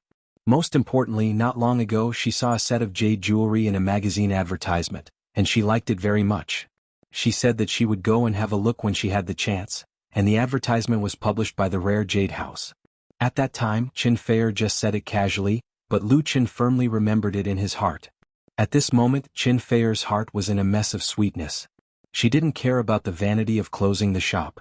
With her wealth and fame, she could make a reservation by herself. What moved her was Lu Chen's sincerity. If there were not so many shopping assistants in the shop, Chen Fei would have immediately kissed him to express her burning love. Lu Chen held her hand and smiled. "Let's take a look at the set of jade jewelry in the advertisement first. I've already asked them to prepare it. There are other things and we can look at them slowly. As long as you like them, you can buy them all." The surrounding shopping assistants all looked at Chen Fei with envy and even jealousy. There were so few men who were handsome, rich, and spoiled their girlfriends. Chapter 747. On November 29th, Hong Kong ushered in the most lively moment. According to the data released by the Xiangjiang Tourism Bureau, there would be more than 500,000 tourists pouring into Xiangjiang on that day, and most of them were here for the Homecoming Day celebration. It was estimated that the number of tourists in Shangwan, Central Wan, Admiralty, Causeway Bay, North Point and other areas would definitely exceed 1 million. This brought Xiangjiang a lot of popularity, but it also brought a lot of pressure. In the morning, traffic control was implemented around Century Square. Except for vehicles with special passes, other vehicles were not allowed to go on the road. In addition, the Special Administrative Region government deployed a large number of police forces to ensure safety. Night had just fallen. On both sides of the main road from the upper ring to the north corner, on the high-rise buildings along the road, the festive lights were all lit up. The colorful lights were blurry, making people feel as if they were in a dream world. However, this was only the beginning. At 6:15 p.m., the first lantern float set off from the upper ring road. Under the escort of several police cars, the long floats moved along the main road towards the north corner. These floats were jointly arranged by people from all walks of life in Hong Kong. They combined the essence of Eastern and Western cultures. Some represented traditional Chinese myths and legends, and some represented the classic images of Western fairy tales. In addition to traditional craftsmanship, there were also ingenious designs by modern designers. All of them were magnificent and breathtaking. Tens of thousands of Hong Kong residents and tourists had already been waiting on both sides of the road. When they saw the floats coming, they all let out enthusiastic and loud cheers and exclamations, and took photos one after another. The performers standing on the floats waved to the crowd from time to time, or threw flowers and candy. The entire area surrounding Port Victoria had turned into a sea of joy. At 8:30 in the evening, the Day of Return celebration party in Century Square officially began. Since it coincided with the anniversary celebration, this year's celebration party was particularly grand. Not only were the top stars from the mainland, Hong Kong and Taiwan invited to participate in the performance, but the number of audience who were able to enter the party to watch the party reached an unprecedented 150,000 people. In addition to the ordinary audience, there were also representatives from the mainland and the Hong Kong government, representatives of foreign institutions in Hong Kong, and representatives from all walks of life in Hong Kong. The level of the standard was no less than that of the Spring Festival Gala. It was definitely unrealistic for so many people to see the performance on the central stage clearly. Therefore, 12 giant screens were set up at the venue and outside the venue. In addition, all the advertising screens in the city, as well as the publicity screens of the subway and bus systems, would be playing the live broadcast simultaneously. In addition, many TV stations including CCTV, ATV, Hong Kong Satellite TV, and Treasure Island Satellite TV, were present at the party. Bang, bang, bang. Bright fireworks bloomed in the sky above Port Victoria, lighting up the night sky and opening the curtain of the party. Accompanied by the passionate music accompaniment, Zhang Yun, Qi Jiahe, Gao Qingfeng, and Huang Hao, the four famous star hosts of Hong Kong, stepped onto the stage. Under the spotlight, they respectively expressed their welcome to all the guests and audience in Mandarin, Cantonese, and English. Following that, the first large-scale song and dance performance made its grand entrance. Xiangjiang was a place where people gathered, and it was also the capital of film and television entertainment. Not only were there many people in the entertainment industry, but there were also countless stars and artists. Therefore, the programs presented at the return celebration party were naturally the best of the best. It was said that the organizing committee for the homecoming celebration had specially invited the Spring Festival Gala's set planners and choreographers from Beijing to bring in the Spring Festival Gala's proudest features. Big improvements were made to the gala's level and stage effects. Song and dance, chorus, lion dance, acrobatics. The performances were performed one after another, giving the audience a feast for their eyes. The domestic Central TV department too broadcast the celebration party in Xiangjiang simultaneously, and the exclusive live broadcast right of the domestic network was won by the rich QQ Video, so countless netizens watched the event through QQ Video. Among them, there were a large number of fans of Lu Qin and Qin Feier. As early as half a month ago, Qinfei Media announced the news on their official V that Lu Qin and Qin Feier had been invited to participate in the celebration party of Xiangjiang's return, so the fans knew it early. However, because the content of the program was confidential, no one knew what the two would perform, so they stayed in front of the TV or computer early to watch. Seeing that more than an hour had passed, neither Lu Qin nor Qin Feier had shown up, many fans couldn't help but get anxious and send barrage of complaints. Why hasn't my Qin appeared yet? Oh, I didn't get cheated, did I? Who has the program list? I didn't find it on the internet. I'm so anxious. I shouldn't have been cheated. The news from the official V can't be fake. Let's wait patiently. My Chin and my Fair should be a male and female chorus. I guess it's a new song. QQ Video originally couldn't send barrage of comments, only comments. However, in recent years with the rapid rise of major live broadcasting platforms, barrage culture has become popular, and QQ Video has increased the barrage function with the times. Because the webcast copyright is monopolized by QQ Video, Whale TV can't broadcast the party, so many Whale TV fans ran to QQ Video and sent barrage all over the sky. Fortunately, everyone's wait didn't last too long. After the end of a dance program, the host Zhang Yun and Qi Jiahe came on stage and announced the name of the next program. The next program is a bit special. Zhang Yun, the host from Xiangjiang Satellite TV, first sold a little suspense and said with a smile, "We will see 4 of the top singers and stars, and they are from Xiangjiang and mainland with countless fans. And they will sing the same song for us." Qi Jiahe held up the microphone and said loudly, "First of all, let's welcome the best female singer from mainland, Miss Chen Fair." As soon as his voice fell, a spotlight fell on the corner of the stage, and the live camera followed and froze, allowing Chen Fair, who was dressed up, to appear in front of all the audience. Tonight, Chen Fair was extraordinarily beautiful. The just right makeup added a bit of beauty to her, and a platinum jade necklace and matching earrings hanging around her neck made her look graceful and luxurious. The color of the jade pendant that appeared in the camera picture was extremely pure, thick, bright, and dazzling. It was the top and perfect color, in sharp contrast with Chen Fair's snow-white jade-like skin. This kind of Chen Fair made fans feel a little strange because no one had ever seen Chen Fair wearing the same jade jewelry, but they were more amazed. Chapter 748.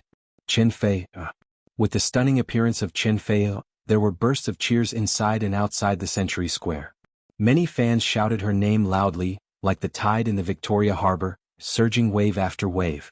2 years ago, although Chen Fei was famous in the mainland and was the queen of the Chinese music industry, she was only a little famous in Hong Kong. Many people recognized her and knew her name, but most of them did not know the achievements and honors she had won. However, the current Chen Fei was not inferior to any Hong Kong female star in the hearts of Hong Kong people. "A Autumn in My Heart" and "A Full House of Romance" allowed countless people in Hong Kong to get to know this woman with a stunning appearance and beautiful smile. Even her Woman Flower album sold very well in Hong Kong, and several songs were sung in the streets and alleys. Therefore, no one felt strange that Chen Fei was invited to the return celebration party, and no one thought that there was anything wrong with the introduction of the host, Zhang Yun. Chen Fei was definitely one of the top female singers in the mainland. Many fans who were familiar with Chen Fei were cheering and applauding, but they also thought that the next one would not be Lu Chen, right? Lu Chen's fame in Hong Kong was even more resounding than that of Chen Fei. Not to mention the 2 TV series that set a record in the ratings in Hong Kong, A Chinese Ghost Story, and several classic Cantonese original songs were enough to make people firmly remember this tall, handsome, and talented young artist. And the relationship between Lu Chen and Chen Fei was also a popular story in the entertainment circle that countless people talked about. Zhang Yun, with a smile on her face, continued Qi Jiahe's words and said loudly, "Next, let's welcome the most outstanding young singer of the Chinese pop music industry from the mainland, Mr. Lu Chen." The second beam of light shone down, illuminating a spot a few meters away from Chen Fei. It also illuminated Lu Chen's figure. The combination of a suit, a white shirt and a black bow tie, the meticulously tailored clothes made Lu Chen, who was 183 meters tall, look unusually tall and handsome. There was a faint smile on his face and his dark eyes were full of vigor. There was a trace of unruly freedom in his solemn expression. "Lu Chen! Lu Chen! Lu Chen!" The applause inside and outside the square that had not yet subsided suddenly erupted again. The cheers of the audience became louder and more intense, especially those young female fans who screamed excitedly, "Too cool!" Lu Chen rarely wore formal clothes. Usually he dressed casually. He often ran around in jeans and a t-shirt, giving people the feeling that he was the sunshine boy next door. At this time, Lu Chen, who appeared on the stage at this moment, was like a real Prince Charming. His whole body was shrouded in a halo, making him the focus of everyone. However, everyone saw Lu Chen walk towards Chen Fei with ease, and bow to her in a gentlemanly manner and make an invitation gesture to her. Chen Fei smiled sweetly and sent out her slender hand in response. The two of them held hands. This scene fell into the eyes of countless people, and immediately triggered a wave of envy, jealousy, and hatred. Chin finally appeared. So cool. It's better not to come out. As soon as he came up, he flashed the lights. It's going to blind me. They don't forget to show their love at the return celebration party. They're going to kill us single dogs.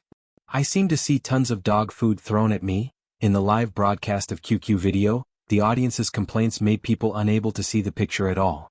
If they wanted to continue watching, they could only choose to block it. Otherwise, they could only see a colorful barrage of comments. The number was so large that it made people's hair stand on end. While complaining, many people were also very curious and looking forward to it. Chen Feier and Lu Chen have come out, so who are the other two top singer stars? According to Zhang Yun's hint, the other two should be local artists in Xiangjiang. Fortunately, the time of the program was limited, and the two hosts could not keep the audience guessing for too long. The third answer was quickly revealed: Shi Fang. Tonight, Chen Feier was wearing a long white dress, while Shi Fang was wearing a red dress. The heavenly queen of Xiangjiang had an irreplaceable position in the minds of Hong Kong people, so the moment she appeared, the atmosphere in Century Square could be described as terrifying. Those sitting in front of the TV and computers watching the live broadcast were very excited. There were 3 top stars in a program, and their importance has already surpassed all the previous programs. And the fourth, Lu Gangxing. When the figure of the heavenly queen of Xiangjiang appeared on the stage and appeared on all the screens of the live broadcast party, people were so excited that they had nothing to say. They believed that this should be the biggest and most unexpected Easter egg in this grand party. Chen Feier, Lu Chen, Shi Fang, and Lu Gangxing. 2 came from the mainland and 2 came from Xiangjiang. They were all figures standing at the top of the industry. If the 4 of them formed a group, then who in the entire Chinese entertainment industry could match them? Absolutely no one. Shi Fang and Lu Gangxing looked at each other and smiled amidst the cheers of thousands of spectators, and held hands like Lu Chen and Chen Feier. But no one would misunderstand the relationship between the two, because everyone knew that Shi Fang and Lu Gangxing had been good friends for many years. The friendship story between the two was enough to make a long TV series. The 4 superstars stood together in the center of the stage, and the lights fell on them, as if they were angels who had descended to the world. Next, let's invite Chen Feier, Lu Chen, Shi Fang, and Lu Gangxing to sing for us together. Zhang Yun and Qi Jiahe, the 2 hosts, said in the same excited tone, "The Pearl of the Orient." This program that people had been looking forward to was finally unveiled. Of course, they would sing the same song together, but everyone felt that the name of the song was both familiar and strange to them. The familiar thing was that Xiangjiang had always had the reputation of the Pearl of the Orient. Especially since the 1980s and 1990s of the last century, the prosperity and beauty of Xiangjiang had attracted the attention from all over the world, making this nickname worthy of its name. As for the strange thing, it was because no one had heard of a song called The Pearl of the Orient. Maybe Xiangjiang was too special, and the title of the song, The Pearl of the Orient, was too big, so no songwriter dared to challenge it. Even if it had appeared, it had not spread at all. And the audience watching the screen saw the name of the songwriter in the subtitle at the first time. Lu Chen. Lu Chen again. It was Lu Chen again. It was really only Lu Chen. All the accidents had the most reasonable explanation. You're tuning in to the Han Li's Wuxia Chronicles YouTube channel. We're so grateful for your support, and don't forget to subscribe to join us on this incredible journey through captivating stories. Your generosity through donations truly makes a world of difference, as it's the primary source of revenue that allows me to expand and enhance this channel for you. Thank you from the bottom of my heart for being a part of this adventure.